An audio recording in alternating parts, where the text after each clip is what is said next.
सारस्वते देवे गौरवाणी प्रचारिणे निर्विशेषशून्यवादी काश्यप्यदेशतारिणे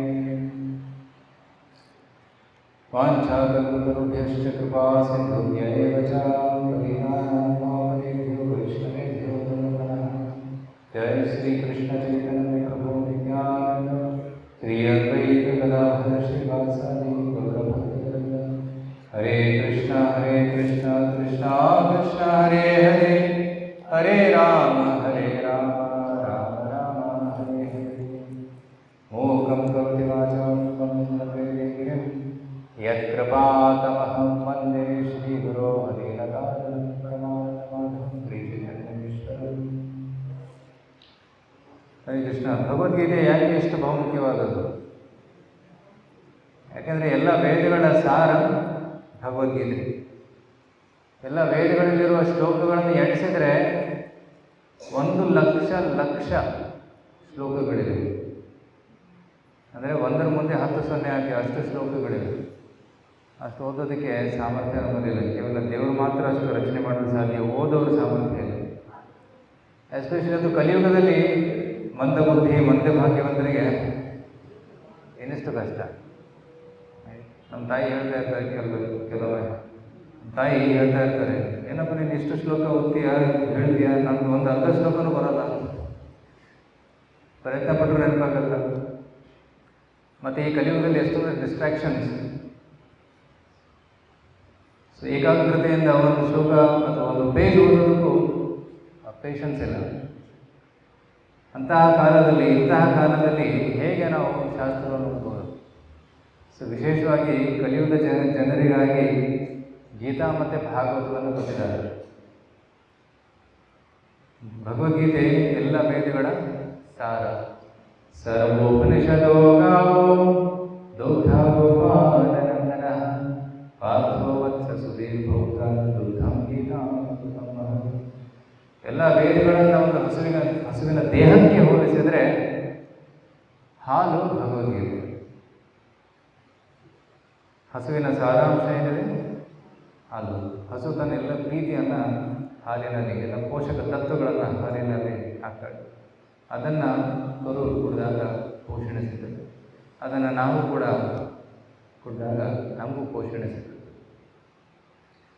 ಸೊ ಯಾವ ರೀತಿ ಎಲ್ಲ ಹಸುವಿನ ಸಾರ ಹಾಲು, ಅದೇ ರೀತಿ ಎಲ್ಲ ವೇದಗಳ ಸಾರ ಶ್ರೀಮದ್ ಭಗವದ್ಗೀತೆ. ಅದಕ್ಕೆ ಭಗವದ್ಗೀತೆಗೆ ಇದು ಸ್ಮೃತಿಯ ಭಾಗವಾಗಿದ್ದರೂ ಇದಕ್ಕೆ ಶ್ರುತಿಯ ಸ್ಥಾನವನ್ನು ಕೊಟ್ಟಿದ್ದಾರೆ. ವೇದದಲ್ಲಿ 2 ಭಾಗ, ಶ್ರುತಿ ಮತ್ತು ಸ್ಮೃತಿ. ಶ್ರುತಿಗಳಂದರೆ 4 ಉಪನಿಷತ್ತು ವೇದಗಳು, 108 ಉಪನಿಷತ್ತುಗಳು, ಋಗ್ವೇದ, ಯಜುರ್, ಅಥರ್ವ, ಸಾಮ ಮತ್ತು 108 ಉಪನಿಷತ್ತುಗಳು, ಅವೆಲ್ಲ ಶ್ರುತಿ ಶಾಸ್ತ್ರಗಳು. ಮಹಾಭಾರತ, ರಾಮಾಯಣ ಇತ್ಯಾದಿ ಇದ್ದಾವೆ, 18 ಪುರಾಣಗಳು, ಅವೆಲ್ಲ ಸ್ಮೃತಿಯ ಭಾಗ. ಶ್ರುತಿ ಈಸ್ ಒರಿಜಿನಲ್ ವೇದ, ಬಟ್ ಸ್ಮೃತಿ ಕೂಡ ಕಮ್ಮಿ ಅಲ್ಲ. ಸ್ಮೃತಿಯಲ್ಲಿ ಒರಿಜಿನಲ್ ವೇದವನ್ನು ಹೇಗೆ ನಾವು ಅರ್ಥ ಮಾಡ್ಕೋಬೇಕು ಮತ್ತು ಅದನ್ನು ಹೇಗೆ ನಾವು ಜೀವನದಲ್ಲಿ ಅಳವಡಿಸ್ಕೊಳ್ಬೇಕು ಅನ್ನೋದನ್ನು ಕಥೆ ರೂಪದಲ್ಲಿ ಹೇಳ್ತಾರೆ. ವೇದಗಳಲ್ಲಿ ಕಥೆಗಳಿಲ್ಲ, ಕಥೆಗಳು ತುಂಬ ಕಮ್ಮಿ, ತತ್ವಗಳು ವರ್ಣನೆ ಮಾಡಿದ್ದಾರೆ. ಆದರೆ ಪುರಾಣಗಳಲ್ಲಿ, ಮಹಾಭಾರತ, ರಾಮಾಯಣದಲ್ಲಿ ಕಥೆಯ ಮೂಲಕ ಆ ತತ್ವಗಳನ್ನು ವಿವರಿಸಿದ್ದಾರೆ. ಸೊ ವಿಶೇಷವಾಗಿ ಕಲಿಯುಗದ ಜನರಿಗೆ ರಾಮಾಯಣ, ಮಹಾಭಾರತ ಮತ್ತು ಪುರಾಣಗಳು ತುಂಬ ಬಹುಮುಖ್ಯ. ಯಾಕೆಂದರೆ ವೇದಗಳು ಓದುವಂತಹ, ಅರ್ಥ ಮಾಡ್ಕೊಳ್ಳುವಂತಹ ಸಾಮರ್ಥ್ಯ ಇದೆ. ಅದಕ್ಕೆ ಎಲ್ಲವನ್ನು ಓದೋಕ್ಕೆ ಸಾಧ್ಯವಾಗದೇ ಇದ್ದರೆ ಅಟ್ಲೀಸ್ಟ್ ಭಗವದ್ಗೀತೆ. ಸೊ ಅದಕ್ಕೆ ಭಗವದ್ಗೀತೆಯ ಮಹಾತ್ಮೆಯಲ್ಲಿ ಆದಿಶಂಕರಾಚಾರ್ಯರು ತುಂಬ ಸುಂದರವಾಗಿ ಬರೀತಾರೆ. ಅವ್ರು ಬರೀತಾರೆ, ಯಾಕೆ ನಾವು ಅನ್ಯ ಗ್ರಂಥಗಳನ್ನು ಓದಬೇಕು, ಕೇವಲ ಭಗವದ್ಗೀತೆಯನ್ನು ಓದಿದ್ರೆ ಸಾಕು. ಗೀತಾಶಾಸ್ತ್ರವಿದಂ ಪುಣ್ಯಂ ಯಃ ಪಠೇತ್ ಪ್ರಯತ್ನಪೂರ್ವಂ. ಗೀತಾಶಾಸ್ತ್ರವನ್ನು ಯಾರು ಪ್ರಯತ್ನದಿಂದ ಓದ್ತಾರೆ, ವಿಷ್ಣು ಪದಂ ಅವಾಪ್ನೋತಿ ಭಯಶೋಕ ಅಧಿವರ್ಜಿತ, ಅವರು ವಿಷ್ಣುವಿನ ಸ್ಥಾನವನ್ನು ಪಡೀತಾರೆ. ಯದ್ಗತ್ವಾನ ನಿವರ್ತಂತೆ ತದ್ಧಾಮ ಪರಮಂ. ಅಲ್ಲಿ ಹೋದ್ಮೇಲೆ ಮತ್ತೆ ವಾಪಸ್ ಬರಬೇಕಂತ ಅಂತ ಒಂದು ಧಾಮ. ಗೀತಾಧ್ಯಾಯ ಶೀಲಸ್ಯ ಪ್ರಾಣಾಯಾಮ ಪದಸ್ಯ ಚ ಐವಸಂತಿ ಪಾಪಾನಿ ಪೂರ್ವಜನ್ಮ ಕೃತಾನಿ ಚ. ಭಗವದ್ಗೀತೆ ಓದೋದ್ರಿಂದ ಇನ್ನೊಂದು ಲಾಭ ಏನು? ಪೂರ್ವಜನ್ಮ ಕೃತ ಪಾಪಗಳೆಲ್ಲ ನಾಶ ಆಗುತ್ತೆ. ಹೇಗೆ ಒಂದು ಬೆಂಕಿ ಕಡ್ಡಿಯನ್ನು ಹುಲ್ಲಿನ ಒಣ ಹುಲ್ಲಿನಲ್ಲಿ ಹಾಕಿದಾಗ ಹೇಗೆ ಸುಟ್ಟು ಭಸ್ಮ ಮಾಡಬೇಕು, ಕಟ್ಟಿಗೆಯನ್ನು ಸುಟ್ಟು ಭಸ್ಮ ಮಾಡಬೇಕು. ಯಥೇಧಾಂಶ ಸಮುದ್ರ ನೀರು ಭಸ್ಮತ ಭಸ್ಮತ ರೂಢಿಸಿದ ಹೇಗೆ ಒಂದು ಅಗ್ನಿ ಕಟ್ಟಿಗೆಯನ್ನು ಸುಟ್ಟು ಭಸ್ಮ ಮಾಡುತ್ತೆ, ಅದೇ ರೀತಿ ಗೀತೆಯ ಜ್ಞಾನ, ಭಗವದ್ಗೀತೆಯ ದೀಪ, ಜ್ಞಾನ ದೀಪ ನಮ್ಮ ಸಕಲ ಕರ್ಮಗಳನ್ನು ಸುಟ್ಟು ನಾಶ ಮಾಡುತ್ತೆ. ಮಲ ನಿರ್ಮೋಚನ ಪುಂಸಾಂ ಜಲ ಸ್ನಾನ ದಿನೇ ದಿನೇ. ಪ್ರತಿದಿನ ಸ್ನಾನ ಮಾಡ್ತೀವಿ, ಯಾಕೆ? ಶಾರೀರಿಕ ಕೊಳೆಯನ್ನು ತೊಳೆಯೋದಿಕ್ಕೆ. ಸಕಲ ಗೀತಾಮೃತ ಸ್ನಾನ ಸಂಸಾರ ಮಲನಾಶನ. ಭಗವದ್ಗೀತೆಯನ್ನ ಇಲ್ಲಿ ಹೇಳ್ತಾರೆ, ಭಗವದ್ಗೀತೆಯಿಂದ ಸ್ನಾನ ಮಾಡಿದ್ರೆ. ಹೇಗೆ ಸ್ನಾನ ಮಾಡೋದು ಕೇಳಿ. ಹಾಗೇನೆ ಭಗವದ್ಗೀತೆಯನ್ನು ಕೇಳಿದಾಗ ಸಂಸಾರ ಮಲನಾಶನ, ನಾವು ಅರ್ಜನೆ ಮಾಡಿದಂಥ ಎಲ್ಲ ಪಾಪಗಳು ನಾಶ ಆಗ್ತದೆ. ಅದಕ್ಕೆ ಪ್ರತಿದಿನ ನಾವು ಸ್ನಾನ ಮಾಡ್ತೀವಿ, ಅದೇ ರೀತಿ ಪ್ರತಿದಿನ ಶಾಸ್ತ್ರ ಓದಬೇಕು, ಭಗವದ್ಗೀತೆ ಓದಬೇಕು. ಒಂದು ದಿನ ಸ್ನಾನ ಮಾಡದೆ ಹೋದರೆ ಎಷ್ಟು ಅನ್ಕಂಫರ್ಟಬಲ್ ಆಗುತ್ತೆ. ಸೊ ಎಸ್ಪೆಷಲಿ ಲಾಂಗ್ ಜರ್ನಿ ಟ್ರೈನಲ್ಲಿ ಟ್ರಾವೆಲ್ ಮಾಡಿದಾಗ ಕೆಲವೊಮ್ಮೆ ಸ್ನಾನ ಮಾಡೋಕ್ಕಾಗಲ್ಲ ಟ್ರೈನಲ್ಲಿ. ಸೊ ಸ್ವಲ್ಪ ಅನ್ಕಂಫರ್ಟಬಲ್. ಯಾವಾಗ ನಾವು ನಮ್ಮ ಸ್ಥಳವನ್ನು ನೋಡ್ತೀವಿ, ಯಾವಾಗ ಸ್ನಾನ ಮಾಡ್ತೀವಿ, ಫ್ರೆಶ್ ಆಗ್ತೀವಿ, ಹೊಸ ಬಟ್ಟೆ ಧರಿಸ್ತೀವಿ ಅಂತ ಅನ್ಸುತ್ತೆ. ಅದೇ ರೀತಿ ಮನಸ್ಸನ್ನು ತೊಳೆಯಲಿಲ್ಲ ಅಂದರೆ ಎಷ್ಟು ಅನ್ಕಂಫರ್ಟಬಲ್ ಅನಿಸ್ತದೆ.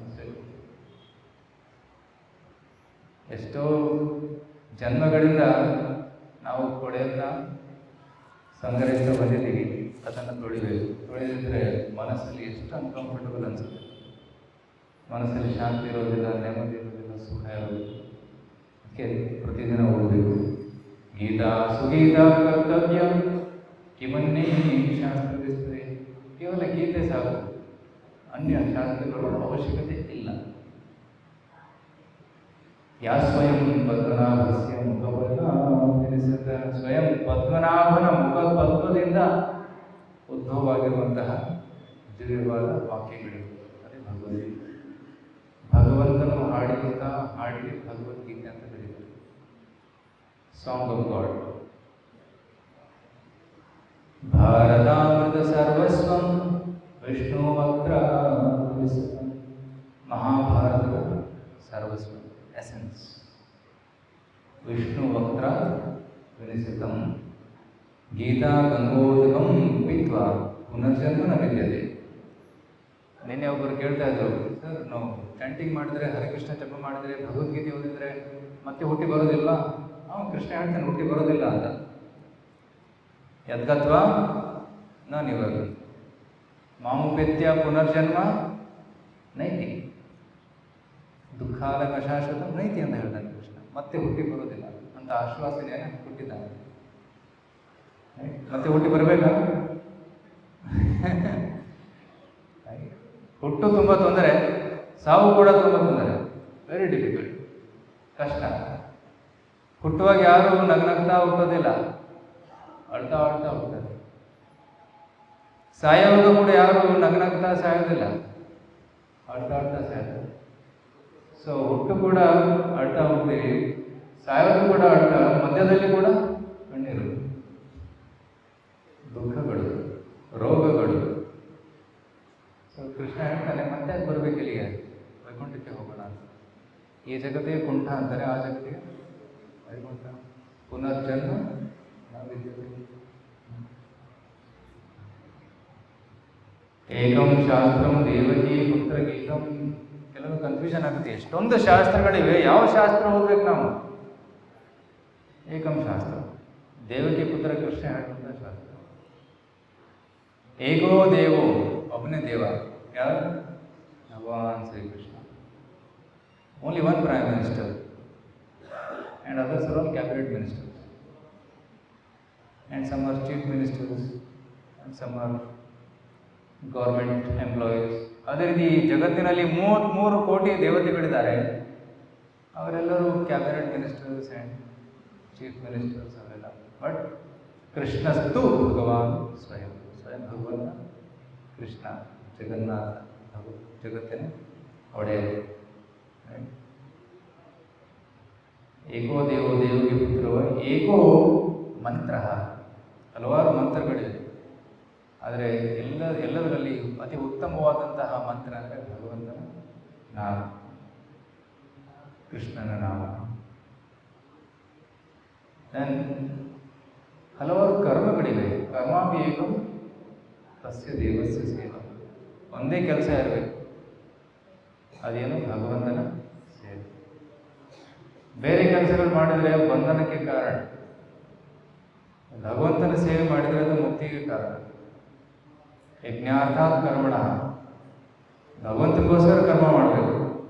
ಅನ್ಯತ್ರ ಲೋಕೋಯಂ ಕರ್ಮ ಬಂಧನ, ನಮಗೋಸ್ಕರ ನಮ್ಮ ಸ್ವಾರ್ಥಕ್ಕೋಸ್ಕರ ಕೆಲಸ ಮಾಡಿದರೆ ಅದು ಬಂಧನಕ್ಕೆ ಕಾರಣ. ತದರ್ಥಂ ಕರ್ಮ ಕೌಂತೆ ಮುಕ್ತ ಸಂಗ್ರಹ ಸಮಾಚಾರ. ಇವತ್ತು ಆ ಶ್ಲೋಕವನ್ನು ಕೂಡ ಚರ್ಚೆ ಮಾಡಿ. So we should work for Krishna. ನಮಗೋಸ್ಕರ ಕೆಲಸ ಮಾಡಿದರೆ, ಸ್ವಾರ್ಥಕ್ಕೋಸ್ಕರ ಕೆಲಸ ಮಾಡಿದರೆ ಅದು ಬಂಧನಕ್ಕೆ ಕಾರಣ ಅಂತ Krishna. So Krishna is telling so many things in this Bhagavad Gita. So ಈಗ ನಾವು ಭಗವದ್ಗೀತೆಯ ಪ್ರಥಮವಾದ ಮುಖ್ಯ ವಿಷಯವನ್ನು ಚರ್ಚೆ ಮಾಡೋಣ. ಅದು ಮುಖ್ಯ ವಿಷಯ ಭಗವದ್ಗೀತೆಯ 2ನೇ ಅಧ್ಯಾಯದಲ್ಲಿ ಬರುತ್ತೆ. ಹಾಗೆ ಪ್ರಥಮ ಅಧ್ಯಾಯದಲ್ಲಿ ಹೆಚ್ಚು ತತ್ವಗಳಿಲ್ಲ ಚರ್ಚೆ ಮಾಡೋದಕ್ಕೆ, ಕೇವಲ ಕಥೆ ಇದೆ. ಕಥೆ ಅಂದರೆ ಅರ್ಜುನನ ಒಂದು ವಿಷಾದ ಇದೆ. ಪ್ರಥಮ ಅಧ್ಯಾಯದಲ್ಲಿ ಅರ್ಜುನ ಕನ್ಫ್ಯೂಷನಲ್ಲಿದ್ದಾನೆ, ನಾನು ಯುದ್ಧ ಮಾಡಬೇಕು ಮಾಡಬಾರ್ದು. ಧೃತರಾಷ್ಟ್ರ ಕೂಡ ಕನ್ಫ್ಯೂಷನಲ್ಲಿದ್ದಾನೆ, ಡೌಟಲ್ಲಿದ್ದಾನೆ, ನಾನು ಯುದ್ಧ ಗೆದ್ದಿದ್ದೀನೋ ಇಲ್ವೋ ಅಂತ. ಪ್ರಥಮ ಶ್ಲೋಕದಲ್ಲಿ ಧೃತರಾಷ್ಟ್ರ ಹೇಳ್ತಾನೆ, ಧೃತರಾಷ್ಟ್ರ ವಾಚ ಧರ್ಮಕ್ಷೇತ್ರೇ ಕುರುಕ್ಷೇತ್ರೇ ಸಮವೇತ ಯುತ್ಸವನ ಮಾಮಕ ಪಾಂಡವಾಶ್ಚೈವ ಕಿಮ್ಮು ಕುರುವತ. ಹೇ ಸಂಜಯ, ನನ್ನ ಮಕ್ಕಳು ಮತ್ತೆ ಪಾಂಡವನ ಮಕ್ಕಳು, ನೋಡಿ ಭೇದವಾಕ್ಯವಿದೆ. ನನ್ನ ಮಕ್ಕಳು ಪಾಂಡವನ ಮಕ್ಕಳು, ಆಕ್ಚುಲಿ ಒಂದೇ ಮನೆತನ, ಎಲ್ಲರೂ ಅಣ್ಣ ತಮ್ಮಂದಿರು. ಈ ಒಂದು ಭಾವನೆ ಪಾಂಡವರಲ್ಲಿ ಇರಲಿಲ್ಲ, ಕೇವಲ ಕೌರವರಲ್ಲಿ ಭಾವನೆ ಇತ್ತು. ನಮ್ಮವರು ಮತ್ತೆ ಅವರು ಬೇರೆಯವರು. ಅದಕ್ಕೋಸ್ಕರ ನಾವು ಸಮೃದ್ಧವಾಗಿರಬೇಕು, ಪಾಂಡವರು ಕಷ್ಟದಲ್ಲಿರಬೇಕು, ಅವರು ಸಾಯಬೇಕು ಅನ್ನೋ ಭಾವನೆ ಇತ್ತು ಕೌರವರಲ್ಲಿ. ಪದೇ ಪದೇ ಪ್ರಯತ್ನ ಮಾಡ್ತಾ ಇದ್ದಾರೆ ಪಾಂಡವರನ್ನು ಕೊಲ್ಲೋದಕ್ಕೆ. ಮಹಾಭಾರತದಲ್ಲಿ ತಾವು ಕೇಳಿದ್ದೀರ, ವಿಷಾನ್ ಮಹಾಗ್ನೇ ಪುರುಷಾದ ದರ್ಶನ ಅಸತ್ಸಭಾಯ ವನವಾಸ ಕೃಚ್ಯುತ ವೃಧೇ ವೃಧೇನೇಕ ಮಹಾರಥಾಸ್ತುತು ದ್ರೋಣ್ಯಸ್ತ್ರತಶ್ಚಾಶ್ವಧೇ ವಿರಕ್ಷಿತ. ಕುಂತಿ ಮಹಾರಾಣಿ ಭಾಗವತದಲ್ಲಿ ಹೇಳ್ತಾಳೆ, ಕೃಷ್ಣ ನಮ್ಗೆ ಎಷ್ಟು ತೊಂದರೆಗಳು ಬಂತು, ಪ್ರತಿಯೊಂದು ತೊಂದರೆಯಲ್ಲಿ ನೀನು ನಮ್ಮ ಜೊತೆ ಇದ್ದೇ ಆದ ಕಾರಣ ನಾವು ಆ ತೊಂದರೆಗಳನ್ನೆಲ್ಲ ಪಾರು ಮಾಡಲು ಸಾಧ್ಯವಿದೆ. ವಿಷಾನ್ ಮಹಾಗ್ನೇ, ನನ್ನ ಮಗ ಭೀಮನಿಗೆ ವಿಷ ಕೊಡಿಸಿದರು. ನಾವು 6 ಜನರನ್ನ ಬೆಂಕಿ ಹಚ್ಚಿ ಕೊಡೋದಕ್ಕೆ ಪ್ರಯತ್ನ ಪಡ್ತೀವಿ ವಾರಣಾವಟದಲ್ಲಿ, ಲಕ್ಷಗಳು. ಪುರುಷಾದ ದರ್ಶನ, ಕಾಡಿನಲ್ಲಿ ಇದ್ದಾಗ ಹಲವಾರು ರಾಕ್ಷಸರು ಬಂದು ನಮ್ಮನ್ನ ಕೊಲ್ಲೋದಕ್ಕೆ ಪ್ರಯತ್ನ ಪಟ್ಟರು. ಹಿಡಿಂಬ, ಬಕಾಸುರ. ಅಸತ್ಸಭಾಯ, ಅಸತ್ ಸಭೆಯಲ್ಲಿ ದ್ರೌಪದಿ ವಸ್ತ್ರಹರಣ ಮಾಡೋದು ಎಂತ ನೀಚ ಕಾರ್ಯ ಮಾಡಿದ್ರು. ವನವಾಸ ಕರೆಸಿ, ವನವಾಸದಲ್ಲೂ ಕೂಡ ನಮ್ಮನ್ನ ಸುಖವಾಗಿರೋದಕ್ಕೆ ಬಿಡಲಿಲ್ಲ. ಪದೇ ಪದೇ ದುರ್ಯೋಧನ ಬಂದು ಕಷ್ಟ ಕೊಡ್ತಾ ಇದ್ದ. ಆದರೆ ಕೃಷ್ಣ ನೀನು ನಮ್ಮನ್ನು ಕಾಪಾಡಬೇಕು. ನಂತರ ಈ ಕುರುಕ್ಷೇತ್ರ ಯುದ್ಧದಲ್ಲೂ ಕೂಡ ಕೃಷ್ಣ, ಹೇ ಕೃಷ್ಣ ನೀನು ನಮ್ಮನ್ನು ಕಾಪಾಡ್ತಾ ಇದ್ದಾನೆ. ಸೊ ಕೌರವರು ಪಾಂಡವರ ರಾಜ್ಯವನ್ನ ದೋಚ್ಕೊಳ್ಳೋದಕ್ಕೆ ಪ್ರಯತ್ನ ಪಡ್ತಾ ಇದ್ದಾರೆ. ದೇ ಆರ್ ವೆರಿ ಗ್ರೀಡಿ, ಲೋಭಿ ಜನರು, ಕ್ರೂರ ಜನ.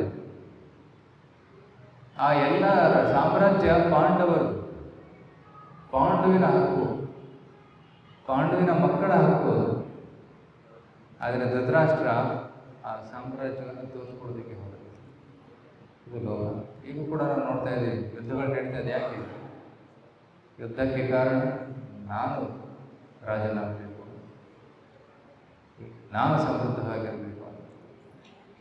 ಸೊ ಅಂಥ ಒಂದು ದುರ್ಬುದ್ಧಿ ಯಾವಾಗ ಮನುಷ್ಯನಲ್ಲಿ ಬರುತ್ತೆ, ಅವನು ಬೇರೆಯವರಿಗೆ ಕಷ್ಟ ಕೊಡೋದು ಸ್ಟಾರ್ಟ್ ಮಾಡ್ತಾನೆ. ಸೊ ಧೃತರಾಷ್ಟ್ರನ ಮನಸ್ಸಿನಲ್ಲಿ ಆ ಲೋಭವನ್ನು ನಾವು ನೋಡಬಹುದು. ಅವನು ಕುರುಡನಾಗಿದ್ದ, ಆಧ್ಯಾತ್ಮಿಕವಾಗಿ ಕೂಡ ಕುರುಡನಾಗಿದ್ದ.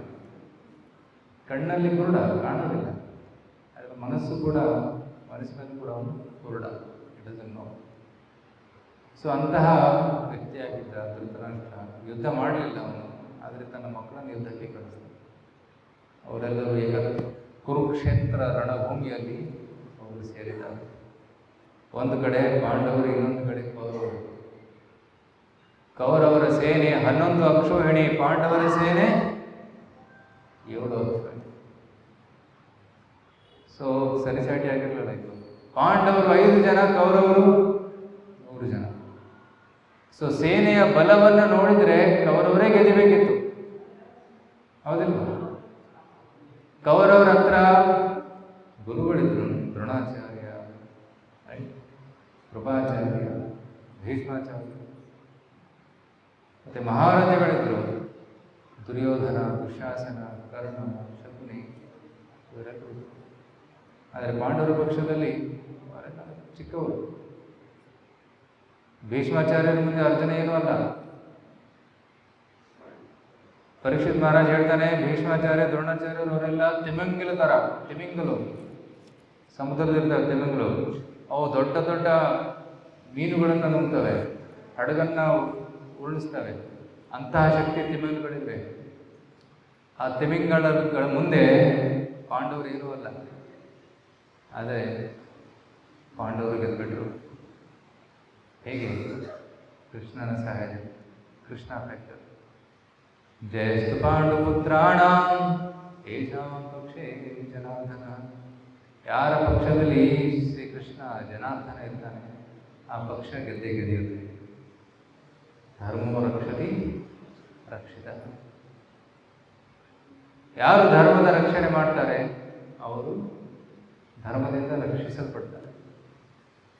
ಯಾರು ಭಗವಂತನ ಸೇವೆ ಮಾಡ್ತಾರೆ, ಭಗವಂತ ಅವರು ರಕ್ಷಣೆ ಮಾಡೇ ಮಾಡ್ತಾನೆ. ಯಾವ ರೀತಿ ಮಾಡ್ತಾನೆ ಹೇಳೋದಾಗಲ್ಲ, ಮಾಡ್ತಾನೆ. ಸೊ ದಟ್ ಪಾಂಡವರಲ್ಲಿ ಆ ಶ್ರದ್ಧೆ ಇತ್ತು. ಕೃಷ್ಣ ನಮ್ಮ ಪಕ್ಷದಲ್ಲಿದ್ದಾನೆ. ಸೊ ಕೃಷ್ಣನ ಸಹಾಯದಿಂದ ನಾವು ಯುದ್ಧವನ್ನು ಗೆಲ್ಲಬಹುದು ಅನ್ನೋ ಆಶ್ವಾಸನೆ ಅವರಿಗೆ. ಆದರೆ ಯುದ್ಧದ ಪ್ರಾರಂಭದಲ್ಲಿ ಅರ್ಜುನ ಕನ್ಫ್ಯೂಷನ್ ಬಂದ್ಬಿಟ್ಟ. ಯುದ್ಧ ಮಾಡಬೇಕು ಮಾಡಬಾರ್ದು ಅನ್ನೋ ಒಂದು ಕನ್ಫ್ಯೂಷನ್ ಮನಸ್ಸಲ್ಲಿ ಬಂತು.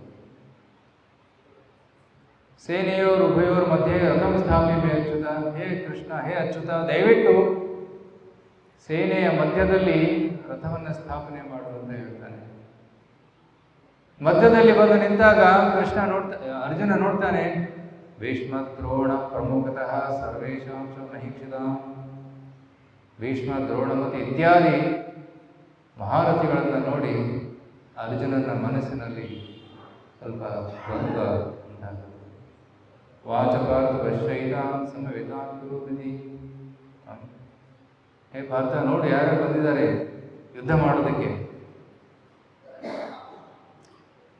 ಆಗ ಅರ್ಜುನ ತನ್ನ ಬಾಂಧವರನ್ನು ನೋಡಿ ಅವನ ಹೃದಯ ಕರಗುತ್ತೆ. ಇವ್ರ ಜೊತೆ ಉದ್ಯೋಗ ಮಾಡಬೇಕು, ನಾನು ಮಾಡೋದಿಲ್ಲ, ಮಾಡೋದಕ್ಕೆ ಇಷ್ಟ ಇಲ್ಲ. Krishna, I don't want to fight. ಅವನ ಮೈ ಕೆಡೋದಕ್ಕೆ ಸ್ಟಾರ್ಟ್ ಆಗುತ್ತೆ. ವೇಪತುಶ್ಚ ಶರೀರೇ ಮೇ ರೋಮಹರ್ಷಶ್ಚ ಜಾಯತೆ ಗಾಂಡೀವಂ ಸ್ರಂಸತೆ ಹಸ್ತಾತ್ ತ್ವಚ್ಚೈವ ಪರಿದಹ್ಯತೆ. ಗಾಂಡೀವ ಕೈಯಿಂದ ಜಾರಿ ಬೀಳುತ್ತೆ, ಮೈ ಉರಿಯೋಕ್ಕೆ ಸ್ಟಾರ್ಟ್ ಆಗುತ್ತೆ, ಕೂದಲು ಎದ್ದು ನಿಲ್ಲುತ್ತೆ, ತಲೆ ಸುತ್ತುತ್ತೆ. ಭ್ರಮತೀವ ಚ ಮೇ ಮನಃ. ಮತ್ತು ಎಲ್ಲ ಅಪಶಕುನಗಳನ್ನು ನೋಡ್ತಾನೆ ಸುತ್ತಮುತ್ತ. ನಿಮಿತ್ತಾನಿ ಪಶ್ಯಾಮಿ ವಿಪರೀತಾನಿ ಕೇಶವ. ಎಲ್ಲ ದುರ್ನಿಮಿತ್ತಗಳನ್ನು ನೋಡಿ ಅರ್ಜುನನಿಗೆ ಭಯ ಆಗುತ್ತೆ. ಇದು ತುಂಬ ಒಂದು ವಿನಾಶದ ಲಕ್ಷಣಗಳು. ಕೃಷ್ಣನ ಯುದ್ಧ ಮಾಡೋದಿಲ್ಲ ಅಂತಾನೆ. ಯಾಕೆ ಬೇಕು ಈ ರಾಜ್ಯ? ಕಿಮ್ನೋ ರಾಜ್ಯನ ಗೋವಿಂದ ಕಿಮ್ ಹೋಗಿರ್ತೀವಿ ನಾವು. ಯಾಕೆ ಬೇಕು ಈ ರಾಜ್ಯ? ಯುದ್ಧವನ್ನು ಗೆದ್ದು ರಾಜ್ಯವನ್ನು ಹೇಗೆ ನಾನು ಭೋಗಿಸಲಿ? ಯಾರ ಜೊತೆ ಸುಖ ಅನುಭವಿಸಲಿ? ನಾನು ಯಾರು ಉಳಿಯೋದೇ ಇಲ್ಲ. ಯುದ್ಧ ಮಾಡಿದಾಗ ಯಾರು ಹೊಡಿತಾರೆ? ಎರಡು ಪಕ್ಷಗಳು ಸಾಯ್ತಾರೆ. ಯಾರ ಜೊತೆ ನಾನು ಎಂಜಾಯ್ ಮಾಡಲಿ ಅಂತ. So it becomes very disturb, ತುಂಬ ಡಿಸ್ಟರ್ಬ್ ಆಗ್ತಾನೆ. ದೆನ್ ಹಿ ಸೇಸ್, ಈ ಯುದ್ಧದಲ್ಲಿ ನಾನು ಕೊಲ್ಲಬೇಕಾಗತ್ತೆ. ಸೊ ಪಾಪ ತಟ್ಟತ್ತೆ. ಪಾಪಮೇವಾಶ್ರಯೇಣ ಸ್ವಾಮಿದಾನ ಆತ ತಾಯಿನ, ಈ ಆತ ತಾಯಿ ಜನರನ್ನು ಕೊಂದರೆ ಪಾಪ ತಟ್ಟತ್ತೆ. ಸೊ ಅದಕ್ಕೆ ನಾನು ಪಾಪ ಮಾಡಬಾರ್ದು. ಯಾಕೆ ನಾನು ಪಾಪ ಮಾಡಬೇಕು? ಮಾಡೋದಿಲ್ಲ ನಾನು. ಸೊ ಈ ರೀತಿ ಇನ್ನೊಂದು ಕಾರಣ ಹೇಳ್ತಾನೆ, ಕುಲಧರ್ಮ ನಾಶ ಆಗುತ್ತೆ. ಅರ್ಜುನ ಸಾಧಾರಣ ವ್ಯಕ್ತಿಯಲ್ಲ, ತುಂಬ ಬುದ್ಧಿವಂತ. 5 ಕಾರಣಗಳು ಕೊಡ್ತಾ ಇದ್ದಾನೆ ಯುದ್ಧ ಮಾಡದೇ ಇರೋದಕ್ಕೆ. ಫಸ್ಟು, ನಾನು ಯಾಕೆ ಯುದ್ಧ ಮಾಡಬೇಕು? ನಾನು ಕರುಣೆಯನ್ನು ತೋರಿಸ್ಬೇಕು. So I not fight. 2ನೇ ಕಾರಣ, ಯಾರ ಜೊತೆ ಭೋಗಿಸಲಿ ನಾನು? ನನ್ನ ಸುಖ ಕೂಡ ನಾಶ ಆಗುತ್ತೆ ಯುದ್ಧ ಮಾಡಿದರೆ. ನಾನು ಭೋಗಿಸೋದಿಲ್ಲ, ಯುದ್ಧ ಮಾಡೋದಿಲ್ಲ. ಪಾಪ ತಟ್ಟುತ್ತೆ, ಕುಲಧರ್ಮಗಳು ನಾಶ ಆಗ್ತವೆ. ಎಲ್ಲ ಪುರುಷರು ಸತ್ತೋಗ್ತಾರೆ, ಮನೆ ಯಾರು ನೋಡ್ಕೊತಾರೆ? ಕುಲಧರ್ಮ ನಾಶ ಆಗುತ್ತೆ, ಸ್ತ್ರೀಯರ ಮೇಲೆ ಶೋಷಣೆ ಆಗುತ್ತೆ. ಸೊ ಈ ರೀತಿ ಮಾಡಕ್ಕೆ ಹೋಗಬಾರ್ದು, ಯುದ್ಧ ಮಾಡಬಾರ್ದು. ದೆನ್ ಹಿ ಸೇಸ್, ನಾನು ಯುದ್ಧ ಮಾಡಬೇಕು, ಮಾಡಬಾರ್ದು ಅನ್ನೋದು ನನಗೆ ಗೊತ್ತಾಗ್ತಾ ಇಲ್ಲ. ನಹಿ ಪ್ರಪಶ್ಯಾಮಿ ಮಮಾತ್ಮತ್ಯ ಶೋಷಣ ಬಂದ. I am not able to understand what to do. Krishna ಹೇಳ್ತಾನೆ, ಅರ್ಜುನ ಹೇಳ್ತಾನೆ, ಯುದ್ಧ ಮಾಡಬೇಕು, ಮಾಡಬಾರ್ದು. Better let me go and beg. ನಾನು ಭಿಕ್ಷೆ ಬೇಡ್ತೀನಿ. ಭೈಕ್ಷೆ ಮಮ್ಮಿ ಹಲೋಕೆ, ಭಿಕ್ಷೆ ಬೇಡೋದು ಉತ್ತಮ ಅಂತಾನೆ. ಅರ್ಜುನ ಭಿಕ್ಷುಕನಾಗಿ ಹೋಗೋದು ಅದು it's not good for ham. ಈ ಮಾತನ್ನು ಕೇಳಿ ಕೌರವರು ಸಂತೋಷ ಆಗಿರ್ಬೇಕು. ಭಿಕ್ಷೆ ಬೇಡ ಕೊಡ್ತಾನೆ ಅರ್ಜುನ, ಇಲ್ಲ ಅಂದರೆ ನಾವು ಗೆದಿಬೋದು ಅಂತ. ಆದರೆ ಅರ್ಜುನನ ಪಕ್ಕದಲ್ಲಿ ಯಾರಿದ್ರು? ಕೃಷ್ಣ. ಕೃಷ್ಣನಿಗೆ ಹಲವಾರು ಹೆಸರುಗಳಿಂದ ಸಂಬೋಧನೆ ಮಾಡಿದ್ದಾರೆ. ಕೆಲವೊಮ್ಮೆ ಆಕ್ಟಿವಿಟಿ ಮಾಡ್ತೀವಿ ನಾವು. ಭಗವದ್ಗೀತೆ ಎಲ್ಲ ಶ್ಲೋಕವನ್ನು ಓದಬೇಕು. ಕೃಷ್ಣನ ಹೆಸರು, ಕೃಷ್ಣನನ್ನು ಯಾವ್ಯಾವ ಹೆಸರಿಂದ ಕರೆದಿದ್ದಾರೆ ಲಿಸ್ಟ್ ಮಾಡಬೇಕು. ಅರ್ಜುನನನ್ನು ಯಾವ್ಯಾವ ಹೆಸರಿಂದ ಸಂಬೋಧನೆ ಮಾಡಿದ್ದಾನೆ, ಕೃಷ್ಣ ಸಂಬೋಧನೆ ಮಾಡಿದ್ದಾನೆ, ಲಿಸ್ಟ್ ಮಾಡಬೇಕು. ಯಾಕೆ ಅಂತ ಆನ್ಸರ್ ಮಾಡಬೇಕು. ಕೆಲವೊಮ್ಮೆ ಅರ್ಜುನ ಕೃಷ್ಣನಿಗೆ ಗೋವಿಂದ ಅಂತ ಕರೀತಾನೆ, ಕೆಲವೊಮ್ಮೆ ಋಷಿಕೇಶ ಅಂತ ಕರೀತಾನೆ, ಕೆಲವೊಮ್ಮೆ ಜನಾರ್ದನ ಅಂತ ಕರೀತಾನೆ, ಕೆಲವೊಮ್ಮೆ ಅಚ್ಯುತ ಅಂತ ಕರೀತಾನೆ. ರೈಟ್? ಯಾಕೆ ಮಧುಸೂದನ ಅಂತ ಕರೀತಾನೆ. ಈಗ ಹಲವಾರು ಹೆಸರಿನಿಂದ ಸಂಬೋಧನೆ ಮಾಡಿದ್ದಾನೆ. ಅದ್ರ ಹಿಂದೆ ಒಂದು ಕಾರಣಗಳಿಲ್ಲ, ಅದು ಕೂಡ ಅರ್ಥ ಮಾಡಬೇಕು. ಸೊ ಪ್ರಥಮ ಅಧ್ಯಾಯದಲ್ಲಿ ಮತ್ತು ದ್ವಿತೀಯ ಅಧ್ಯಾಯದಲ್ಲಿ ಕೃಷ್ಣನಿಗೆ ಗೋವಿಂದ ಮತ್ತು ಋಷಿಕೇಶ ಅಂತ ಸಂಬೋಧನೆ ಮಾಡ್ತಾರೆ, ಮಧುಸೂದನ ಅಂತ ಕೂಡ ಸಂಬೋಧನೆ ಮಾಡ್ತಾರೆ. ಅರ್ಜುನ ತನ್ನ ಇಂದ್ರಿಯ ಸಂಯಮವನ್ನು ಕಳ್ಕೊಂತ ಇದ್ದಾನೆ. Okay, losing his mind and his senses. ಆದರೆ ಋಷಿಕೇಶ ಪಕ್ಕದಲ್ಲಿದ್ದಾನೆ. ಋಷಿಕೇಶ ಅಂದರೆ ಇಂದ್ರಿಯಗಳ ಒಡೆಯ. ಇಂದ್ರಿಯಗಳ ಒಡೆಯ ಪಕ್ಕದಲ್ಲಿದ್ದಾಗ ಅರ್ಜುನನ ಇಂದ್ರಿಯಗಳು ನಿಯಂತ್ರಣ ತಪ್ಪಿದ್ರೂ ಕೂಡ ಕೃಷ್ಣ ಕಂಟ್ರೋಲ್ ಮಾಡ್ತಾನೆ. Okay, so Arjuna will again fight. ಕೃಷ್ಣನಿಗೆ ಗೋವಿಂದ ಅಂತ ಕರೀತಾರೆ. ಗೋವಿಂದ ಅಂದರೆ, ಗೋ ಅಂದರೆ ಮತ್ತೆ ಇಂದ್ರಿಯಗಳೇ. ಗೋವಿಂದ ಅಂದರೆ ಇಂದ್ರಿಯಗಳಿಗೆ ಆನಂದವನ್ನು ಕೊಡುವವನು. ಅವನು gives happiness to mind and senses. That is name Govinda. ಇನ್ನೊಂದು ಹೆಸರಲ್ಲಿ ಸಂಬೋಧನೆ ಮಾಡ್ತಾರೆ, ಅಚ್ಯುತ ಅಂತ. ಅಚ್ಯುತ ಅಂದರೆ ಬಿಡುವುದು. ಅಚ್ಯುತ ಅಂದರೆ ಅವನು ನೆವರ್ ಪಾಸ್. ಯಾರು ತಮ್ಮ ಮಾತನ್ನ ಎಂದು ಬಿಡೋದಿಲ್ಲ, ಎಂದು ಯಾವಾಗಲೂ ತನ್ನ ಮಾತನ್ನ ನೆರವೇರಿಸ್ತಾನೆ, ಅವನೇ ಅಚ್ಯುತ. ತನ್ನ ಭಕ್ತರ ರಕ್ಷಣೆಯಲ್ಲಿ ಎಂದೂ ಚ್ಯುತನಾಗುವುದಿಲ್ಲ. ಅದಕ್ಕೆ ಅವನ ಹೆಸರು Achyuta. Krishna gives assurance I will protect my devotees. ಅದಕ್ಕೆ ಅವರ ಹೆಸರು ಅಚ್ಯುತ. ಮಧುಸೂದನ ಅಂತ ಕೂಡ ಸಂಬೋಧನೆ ಇದೆ 2ನೇ ಅಧ್ಯಾಯದ ಪ್ರಾರಂಭದಲ್ಲಿ. ಮಧು ಅನ್ನುವ ರಾಕ್ಷಸನಿಂದ, ಆ ಮಧು ರಾಕ್ಷಸನನ್ನು ಕೃಷ್ಣ ಹೊಂದಿದ್ದ. ಹೈಗ್ರೀವ ರೂಪದಲ್ಲಿ ಕೃಷ್ಣ ಮಧುಸೂದನನ್ನು, ಮಧು ರಾಕ್ಷಸನ ಹೊಂದಿದ್ದ. ಅದಕ್ಕೆ ಕೃಷ್ಣನಿಗೆ ಇನ್ನೊಂದು ಹೆಸರು ಮಧುಸೂದನ. ಆ ಮಧು ಅನ್ನುವ ರಾಕ್ಷಸ ಎಷ್ಟು ಪವರ್ಫುಲ್ ಆಗಿದೆ ಅಂದರೆ ಬ್ರಹ್ಮದೇವರ ಮನಸ್ಸಿನಿಂದ ವೇದಗಳನ್ನು ಕತ್ಕೊಂಡು ಹೋಗಿದೆ. ನಮ್ಮ ಮೆಮರಿಯನ್ನು ಕತ್ಕೊಳ್ಳೋ ಶಕ್ತಿ ಯಾರಿಗೂ ಇಲ್ಲ. ಪುಸ್ತಕ ಕದಿಬೋದು, ಮೊಬೈಲಲ್ಲಿರೋ ಡಾಟಾ ಕದಿಬೋದು, ಆದರೆ ಮನಸ್ಸಲ್ಲಿರುವಂತಹ ಜ್ಞಾನ ಹೇಗೆ ಕದಿಯೋಕ್ಕೆ ಸಾಧ್ಯ? ಅಂದರೆ ಮಧು ರಾಕ್ಷಸ ಎಷ್ಟು ಪವರ್ಫುಲ್ ಆಗಿದೆ ಅಂದರೆ ಬ್ರಹ್ಮದೇವರ ಮನಸ್ಸಿನಿಂದ ವೇದಗಳ ಜ್ಞಾನವನ್ನು ಕತ್ಕೊಂಡು ಹೋಗಿದೆ. Brahmaji became very anxious, event to Lord Vishnu protect ಮಾಡಿ ಅಂತ. ಆಗ ಭಗವಂತ ಹೈಗ್ರೀವ ರೂಪದಲ್ಲಿ ಅವತರಿಸಿ ಮಧು ರಾಕ್ಷಸನನ್ನು ಕೊಡ್ತಾನೆ. ಮತ್ತು ಮಧುಸೂದನ ಈಗ ಮಧು ರಾಕ್ಷಸ ಅರ್ಜುನನ ಮನಸ್ಸಿನಲ್ಲಿ ಕೂತಿದ್ದಾನೆ. The demon of doubt is sitting in the heart of Arjuna. ಆ ರಾಕ್ಷಸನನ್ನು ಕೃಷ್ಣ ಕೊಲ್ತಾನೆ. By the end of 18th chapter, 18ನೇ ಅಧ್ಯಾಯದ ಕೊನೆಯಲ್ಲಿ ಅರ್ಜುನ ಹೇಳ್ತಾನೆ, ನಷ್ಟೋ ಮೋಹ ಸ್ಮೃತಿರ್ಲಬ್ಧ ತತ್ಪ್ರಸಾದಾತ್ಮ ಎಂಚುತ. ಹೇ ಕೃಷ್ಣ, ನಿನ್ನ ಅನುಗ್ರಹದಿಂದ ನನ್ನ ಸಂಶಯ ಎಲ್ಲ ನಾಶವಾಗಿದೆ. ನಷ್ಟೋ ಮೋಹ ಸ್ಮೃತಿರ್ಲಬ್ಧ, ಬುದ್ಧಿ ಮತ್ತೆ ಬಂದಿದೆ. ಕರಿಷ್ಠೆ ವಚನ, ನೀನು ಹೇಳಿದಾಗೆ ನಾನು ಮಾಡ್ತೀನಿ ಅಂತ ರೆಡಿ ಆಗ್ತಾನೆ. ಓಕೆ, ಸೊ ನಮ್ಮ ಜೀವನದಲ್ಲೂ ಕೂಡ ಕೆಲವೊಮ್ಮೆ ಸಂಶಯಗಳು ಬರ್ತವೆ, ಕೆಲವೊಮ್ಮೆ ಡೌಟ್ಸ್ ಬರ್ತವೆ, ಕೆಲವೊಮ್ಮೆ ತೊಂದರೆಗಳು ಬರ್ತವೆ. ಅರ್ಜುನ ಇರುವಂತಹ ಸಿಚುವೇಶನ್ ನಮ್ಮೆಲ್ಲರ ಜೀವನದಲ್ಲಿ ಒಂದು ಗಳಿಗೆ ಬಂದೇ ಬರುತ್ತೆ. ಆ ಸಮಯದಲ್ಲಿ ಎದುರಿಸೋದಕ್ಕೆ ಶಕ್ತಿ ಭಗವದ್ಗೀತೆ ನಮಗೆ ಕೊಡುತ್ತೆ. ಅದಕ್ಕೆ ಯಾರು ಭಗವದ್ಗೀತೆಯ ಜ್ಞಾನವನ್ನು ಪಡೆದಿದ್ದಾರೆ ಅವರು ಎಂಥದ್ದೇ ಕಷ್ಟಕರ ಸಂದರ್ಭ ಬರಲಿ ಅದನ್ನು ಎದುರಿಸಿರುವಂತಹ ಶಕ್ತಿ ಅವರಲ್ಲಿರುತ್ತೆ. ಕೆಲವರು ಹೇಳ್ತಾರೆ ಭಗವದ್ಗೀತೆ ಓದಿದರೆ ತೊಂದರೆಗಳೆಲ್ಲ ದೂರ ಆಗ್ತದೆ ಅಂತ. ಅದು ತಪ್ಪು. ಭಗವದ್ಗೀತೆ ಓದಿದರೆ ತೊಂದರೆಗಳನ್ನು ಎದುರಿಸುವಂಥ ಶಕ್ತಿ ನಮಗೆ ಸಿಗುತ್ತೆ. ಆಗ ತೊಂದರೆ ಅಂತ ಅನಿಸೋದಿಲ್ಲ. ಅದಾಗಲೇ ಕೆಲವೊಮ್ಮೆ ರೋಡಲ್ಲಿ ಸ್ಪೀಡ್ ಬ್ರೇಕರ್ಸ್ ಇರ್ತವೆ. ಆಟೋದಲ್ಲಿ ಹೋದರೆ ಡಗ ಡಗ ಡಗ ಡಗ ಮೈಯೆಲ್ಲ ಆಡುತ್ತೆ. ಆದರೆ ಇನ್ನೊಂದು ಗಾಡಿಯಲ್ಲಿ ಹೋದರೆ ಏನೂ ಅನಿಸೋದಿಲ್ಲ. ಯಾಕಂದರೆ ಶಾಕ್ ಅಬ್ಸರ್ವರ್ ಚೆನ್ನಾಗಿದೆ. ಅದೇ ರೀತಿ ಭಗವದ್ಗೀತೆ ಜ್ಞಾನ ಇಲ್ಲದೆ ಜೀವನ ನಡೆಸೋರು ಸ್ವಲ್ಪ ತೊಂದರೆ ಬಂದರೆ ಡಗ ಡಗ ಡಗ ಫುಲ್ ಜೀವನ ಶೇಕ್ ಆಗಿಬಿಡೋದು.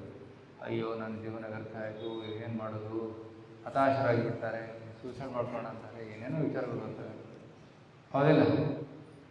ಆದರೆ ಯಾರ ಹತ್ರ ಭಗವದ್ಗೀತೆ ಜ್ಞಾನ ಇದೆ, ತೊಂದರೆ ಬಂದರೆ ಸ್ಮೂತಾಗಿ ಈಸಿಲಿ ಕಂಟ್ರೋಲ್. ಸೊ ಪ್ರಾಬ್ಲಮ್ ಅದೇ ಇರುತ್ತೆ, ಆದರೆ ಅದನ್ನು ಫೇಸ್ ಮಾಡುವ ಆ್ಯಟಿಟ್ಯೂಡ್ ಬದಲಾಗುತ್ತೆ. ನಾವು ಈ ಭೂಮಿ ಮೇಲೆ ಓಡಾಡುವಾಗ ಚಿಕ್ಕ ಚಿಕ್ಕ ಮನೆ ಕೂಡ ದೊಡ್ಡದಾಗಿ ಕಾಣುತ್ತೆ. ಇಷ್ಟು ದೊಡ್ಡ, ಇಷ್ಟು ಎತ್ತರ ಇದೆ. ಆದರೆ ಏರೋಪ್ಲೇನಿಂದ ನೋಡಿದ್ರೆ ರೈಟ್. ಸೊ ಭಗವದ್ಗೀತೆ ಓದಿದಾಗ ನಮ್ಮ ಚೇತನ ಮೇಲೆ ಇರುತ್ತೆ. ಆಗ ತೊಂದರೆಗಳಷ್ಟೇ ಚಿಕ್ಕ ಚಿಕ್ಕ ಕಾಣಿಸುತ್ತೆ, ಇನ್ಸಿಗ್ನಿಫಿಕೆಂಟ್. ಕೆಲವೇ ನಾವು ನೋಡ್ತೀವಿ ಜನರು ಜಗಳ ಆಡ್ತಾರೆ. ಅವ್ರು ನನ್ನ ಬಗ್ಗೆ ಹೀಗೆ ಹೇಳಿದರು, ಅವ್ರು ನನ್ನ ಬಗ್ಗೆ ಹೀಗೆ ಯೋಚನೆ ಮಾಡ್ತಾರೆ. ಸೊ ಆ್ಯಂಡ್ ಸ್ಮಾಲ್ ಥಿಂಗ್, ತುಂಬ ಚಿಕ್ಕ ವಿಷಯ, ಅದನ್ನು ತುಂಬ ದೊಡ್ಡದಾಗಿ ಆಲೋಚನೆ ಮಾಡ್ತಾ ಮನಸ್ಸಲ್ಲಿ ದ್ವೇಷ ಬೆಳೆಸ್ಕೊಳ್ತಾ ಇಡೀ ಜೀವನ ಕೊರಗುತ್ತಾ ಇರ್ತಾರೆ. ಆದರೆ ಆಧ್ಯಾತ್ಮಿಕ ಚಿಂತನೆ ಮಾಡುವವರು, ಭಗವದ್ಗೀತೆ ಓದುವರು ತುಲ್ಯ ನಿಂದಾ ಸ್ತುತಿ ಮೌನಿ. ತುಲ್ಯ ನಿಂದಾ ಸ್ತುತಿ, ಯಾರು ನಿಂದನೆ ಮಾಡಲಿ ಸ್ತುತಿ ಮಾಡಲಿ ಸಂತುಷ್ಟ ಏನಕ್ಕೆ. ಸೊ ನಿಂದನೆಯಲ್ಲಿ ಸ್ತುತಿಯಲ್ಲಿ ಕೂಡ ಸಂತುಷ್ಟರಾಗಿರ್ತಾರೆ. ಈ ರೀತಿ ಪಾಯ್ಸ್ ಶೀತೋಷ್ಣ ಸುಖ ದುಃಖೇಶು ತಥಾ ಮಾನ ಅಪಮಾನಯೋ. ಮಾನ ಬರಲಿ ಅಪಮಾನ ಬರಲಿ ಟಾಲರೆಂಟ್, ರೈಟ್. ಅಂತಹ ಒಂದು ಮನೋಭಾವನೆ ನಮ್ಮಲ್ಲಿ ಬೆಳೆಯುತ್ತೆ. Will not be disturbed. ಅತಿ ದುಃಖಕರ ಸಂಗತಿ ಬಂದರೂ ಕೂಡ ಅವನು ವಿಚಲಿತನಾಗುವುದಿಲ್ಲ, right. That comes in the 6th chapter of Gita, right? So so ಅತಿ ದುಃಖಕರವಾದ ಸಂದರ್ಭ ಬಂದರೂ ಕೂಡ ನ ವಿಚಾರಣೆ. So that's the power of Bhagavad Gita ಜ್ಞಾನ. ಸೊ ಗೀತೆ ಜ್ಞಾನ ಏನು ಅನ್ನೋದನ್ನ ಈಗ ಅರ್ಥ ಮಾಡ್ಕೊಳ್ಳೋಣ. ಓಕೆ, ಭಗವದ್ಗೀತೆ ಸ್ಟಾರ್ಟ್ ಆಗೋದು 2.11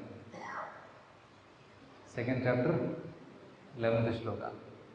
ಸೆಕೆಂಡ್ ಚಾಪ್ಟರ್ 10th ಶ್ಲೋಕದವರೆಗೂ ಅರ್ಜುನನ ಕಥೆನೇ ಇದೆ.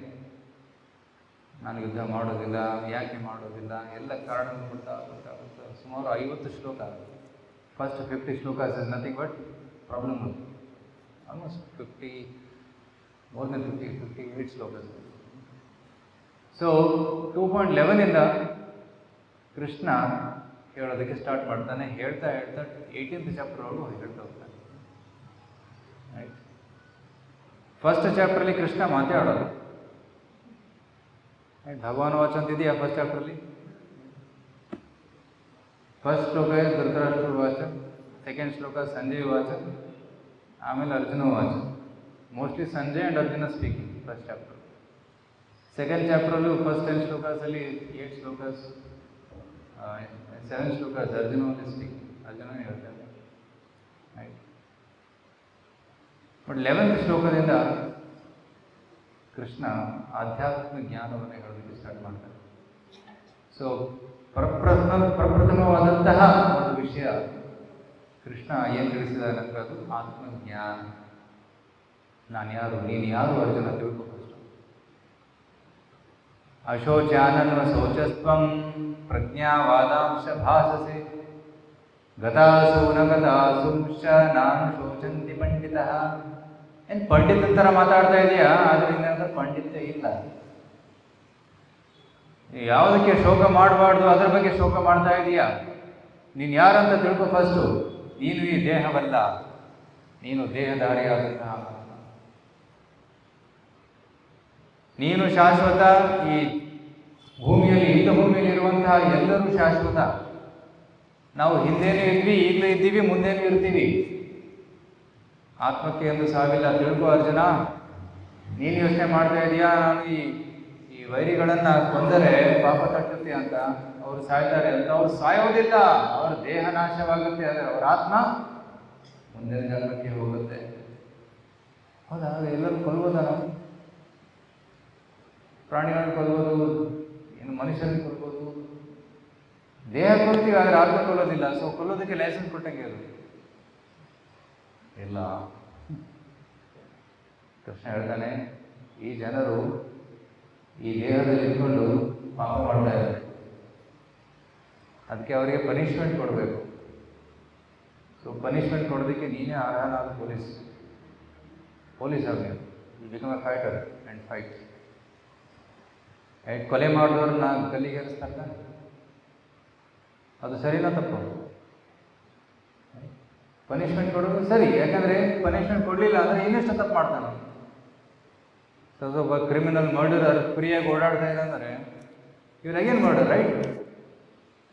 ಅದಕ್ಕೆ ಕೊಲೆಗಾರನನ್ನು ಜನರು ಸಾಮಾನ್ಯವಾಗಿ ಏನಂದರೆ ಲೈಫ್ ಟೈಮ್ ಇಂಪ್ರಿಸನ್ಮೆಂಟ್ ಆರ್ ಹ್ಯಾಂಗ್, ಕ್ಯಾಪಿಟಲ್ ಪನಿಷ್ಮೆಂಟ್ ಕೊಡ್ತಾರೆ. ಅದೇ ರೀತಿ ಈ ಕೌರವರಿಗೆ ಕ್ಯಾಪಿಟಲ್ ಪನಿಷ್ಮೆಂಟ್ ಅರ್ಹವಾದ ಒಂದು ಪನಿಷ್ಮೆಂಟ್. ಅದನ್ನು ಈಗ ಯುದ್ಧ ಭೂಮಿಯಲ್ಲಿ ನೀನು ಕೊಡಬೇಕು, ಅದು ನಿನ್ನಿಂದಲೇ ಆಗಬೇಕು. ನಿಮಿತ್ತ ಮಾತ್ರ ಭಗವತ್ ಸಂಹಿತಾಚಿ 11th ಚಾಪ್ಟರ್ಲಿ ಕೃಷ್ಣ ಹೇಳ್ತಾನೆ, ನೀನು ನನ್ನ ಕೈಲಿ ನಿಮಿತ್ತನಾಗೂ ಯುದ್ಧ ಮಾಡುವುದ, ಟು ಫೈಟ್.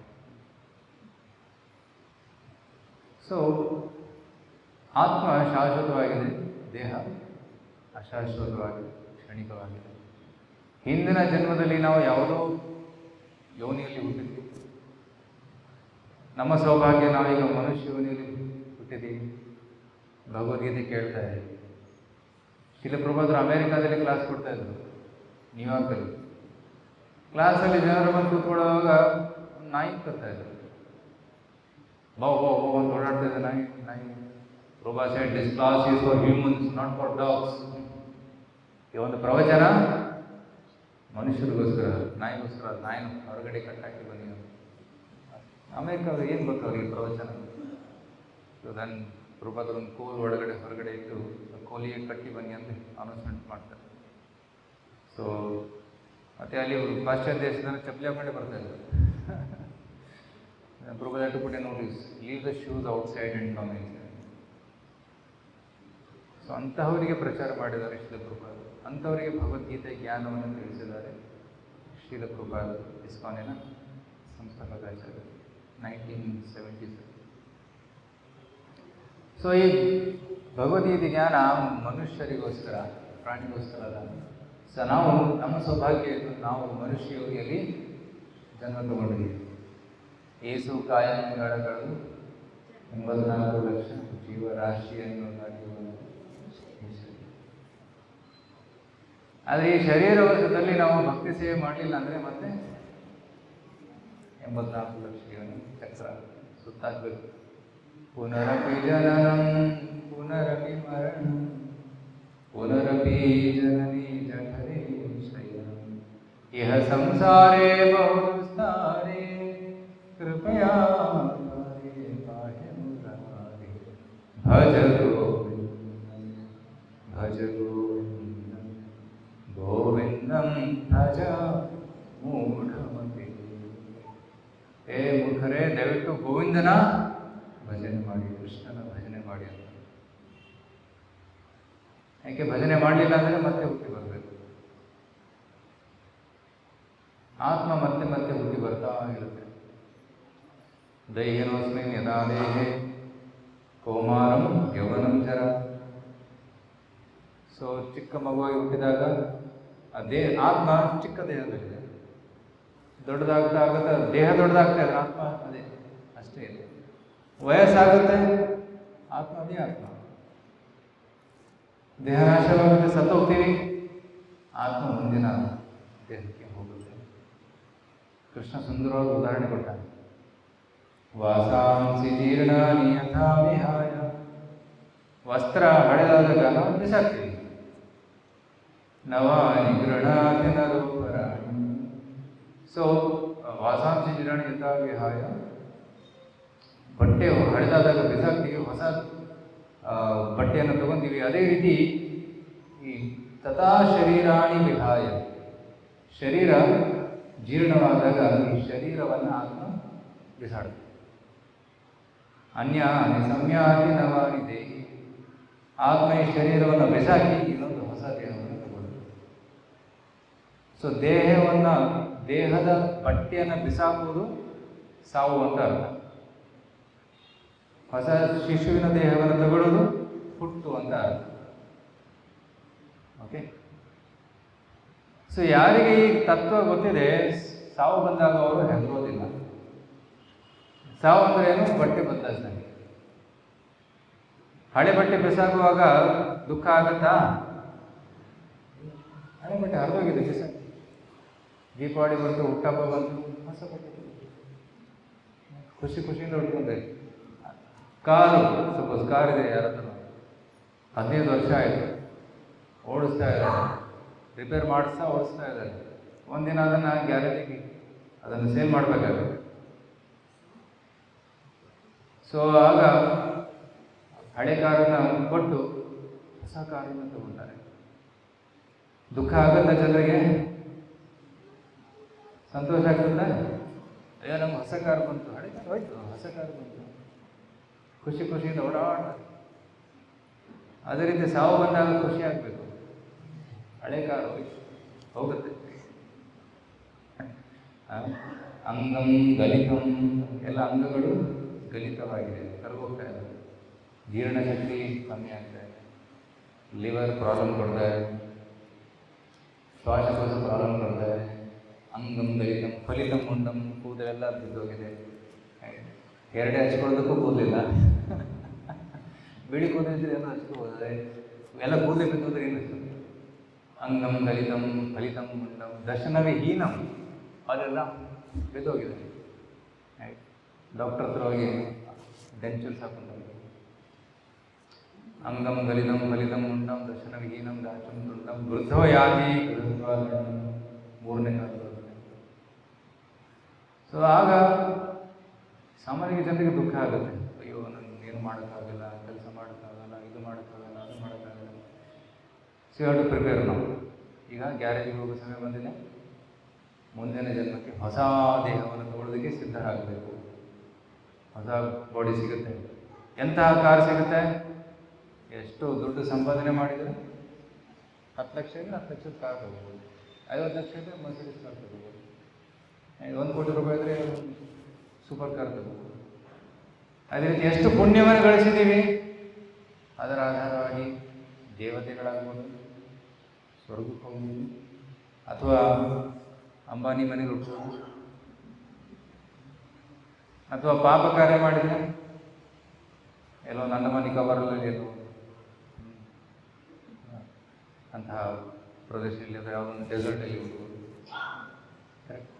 ಸೊ ಎಷ್ಟು ಪುಣ್ಯ ಅಥವಾ ಪಾಪ ಮಾಡಿದ್ದೀವಿ ಅದಕ್ಕೆ ಅನುಗುಣವಾಗಿ ಮುಂದಿನ ದೇಹ ಸಿಗುತ್ತೆ. ಬಟ್ ಕೃಷ್ಣ ಹೇಳ್ತಾನೆ, ಮುಂದಿನ ದೇಹ ಬೇಕಾ ನಿನಗೆ? ಮತ್ತೆ ಯಾಕೆ ಹುಟ್ಟಬೇಕು? ಸ್ವರ್ಗಕ್ಕೆ ಹೋದರೂ ಕೂಡ ತೊಂದರೆ. ರಾವಣ ಹಿರಣ್ಯಕಶಿಪು ಬರ್ತಾರೆ, ಅಲ್ಲೂ ಕೂಡ ತೊಂದರೆ ಕೊಡ್ತಾರೆ. ಇದು ನಾಡ್ದು ನಾನು ಡಿಸ್ಕಸ್ ಮಾಡ್ತೀನಿ, ವೈಕುಂಠ ಮತ್ತು ಸ್ವರ್ಗ ಮಧ್ಯೆ ವ್ಯತ್ಯಾಸ. ಕೆಲವು ಸ್ವರ್ಗ ಮತ್ತು ವೈಕುಂಠ ಒಂದೇ ಅನ್ಕೊತಾರೆ, ಅಥವಾ ಬೇರೆ ಬೇರೆ. ಸ್ವರ್ಗ ಈ ಭೌತಿಕ ಜಗತ್ತಲ್ಲೇ ಇದೆ, ಅಲ್ಲಿ ಕೂಡ ದುಃಖಗಳಿವೆ. ಇಂದ್ರ ಕೂಡ ಓಡಬೇಕಾಗತ್ತೆ. ರಾವಣ ಬಂದಾಗ ಓಡೋಗ್ತಾನೆ, ಹಿರಣ್ಯಕಶಿಪು ಬಂದಾಗ ಅಡ್ಕೊಂಡ್ಬಿಟ್ಟ, ಹೈಡಿಂಗ್. ಬಲಿ ಮಹಾರಾಜ ಬಂದಾಗ ಕೂಡ ಓಡೋಗ್ಬಿಟ್ಟ, ಅಲ್ಲೂ ಕೂಡ ತೊಂದರೆ ಇದೆ. ಸೊ ಸ್ವರ್ಗಕ್ಕೂ ಹೋಗಲು ಬಯಸಬಾರ್ದು. ಸ್ವರ್ಗ ಮತ್ತು ವೈಕುಂಠದ ಮಧ್ಯೆ ವ್ಯತ್ಯಾಸ ನಾವು ನೋಡೋಣ. ಒಂದು ಥರ್ಡ್ ಇವತ್ತು ಆತ್ಮದ ಬಗ್ಗೆ ಚರ್ಚೆ ಮಾಡ್ತಾ ಇದ್ದೀವಿ. ಸೊ ಕೃಷ್ಣ ಸೇಸ್ ಆತ್ಮ ಶಾಶ್ವತವಾಗಿದೆ. ಆತ್ಮ ಒಳ್ಳೆಯ ಕೆಲಸ ಮಾಡಿದರೆ ಒಳ್ಳೆಯ ದೇಹವನ್ನು ಪಡಿತಾನೆ, ಪಾಪ ಕೆಲಸ ಮಾಡಿದರೆ ಅವನು ಮತ್ತೆ ಪಾಪ ಯೋನಿಯಲ್ಲಿ ಹುಟ್ಟುತ್ತಾನೆ. ಸೊ ಆಧ್ಯಾತ್ಮಿಕ ಕೆಲಸವನ್ನು ಮಾಡುವುದು.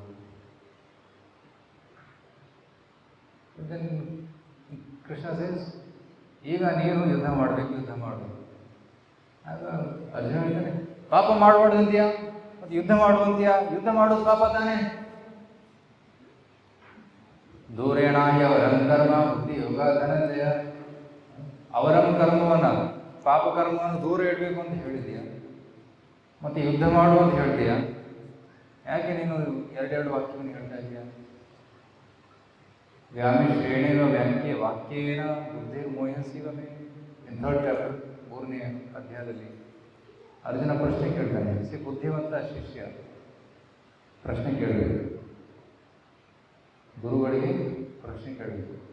ಅರ್ಜುನ ಶಿಷ್ಯನ ಸ್ಥಾನವನ್ನು ತಗೊಳ್ತಾ ಇದ್ದಾನೆ, ಕೃಷ್ಣ ಗುರುವಿನ ಸ್ಥಾನವನ್ನು ತಗೊಂಡಿದ್ದಾನೆ. ಅರ್ಜುನ ಕೃಷ್ಣನಿಗೆ ಪ್ರಶ್ನೆ ಮಾಡ್ತಾ ಇದ್ದಾನೆ, ಕೃಷ್ಣ ನೀನು 2 ಮಾತನ್ನು ಹೇಳಿದೆ, ನನಗೆ ಕನ್ಫ್ಯೂಸ್ ಆಗಿದೆ. ಯುದ್ಧ ಮಾಡು, ಪಾಪ ಮಾಡಬಾರ್ದು ಅಂತ ಹೇಳ್ತೀಯಾ, ಮತ್ತು ಯುದ್ಧ ಮಾಡು ಅಂತ ಹೇಳ್ತೀಯಾ, ಅರ್ಥ ಆಗ್ತಾ ಇಲ್ಲ ನನಗೆ. ಕೃಷ್ಣ ಹೇಳ್ತಾನೆ, ಆ್ಯಕ್ಚುಲಿ ನೀನು ಯುದ್ಧ ಮಾಡಬೇಕು, ಯುದ್ಧ ನನಗೋಸ್ಕರ ಮಾಡು. ನನಗೋಸ್ಕರ ಯುದ್ಧ ಮಾಡಿದಾಗ ಪಾಪ ತಟ್ಟುವುದಿಲ್ಲ, ಅದು ಪಾಪ ಅಲ್ಲ, ಅದು ಯೋಗ, ಅದು ಕರ್ಮಯೋಗ ಆಗುತ್ತೆ. ಅದು ಪಾಪ ಕಾರ್ಯ ಅಂತ ತಿಳ್ಕೊಬೇಡ ನೀನು. ಯಾಕೆಂದರೆ ನನ್ನ ಇಚ್ಛೆ ಇದೆ ನೀನು ಯುದ್ಧ ಮಾಡಬೇಕು ಅಂತ, ಸೊ ಯುದ್ಧ ಮಾಡು ಅಂತ. ಬಟ್ ಕೃಷ್ಣ ಯುದ್ಧ ಮಾಡೋದು ಕೂಡ ಪಾಪದ. ಎಷ್ಟೋ ಜನ ಸತ್ತೋಗ್ತಾರೆ. ಯಜ್ಞಾರ್ಥ ಕರ್ಮಣ. ಯಾವಾಗ ನೀವು ಕರ್ತವ್ಯವನ್ನು ಭಗವಂತನ ಸಂತುಷ್ಟಿಗೋಸ್ಕರ ಮಾಡ್ತೀಯ, ಆಗ ನಿನಗೆ ಶ್ರೇಯಸ್ಸು ಸಿಗುತ್ತೆ. So you have to fight to win the war.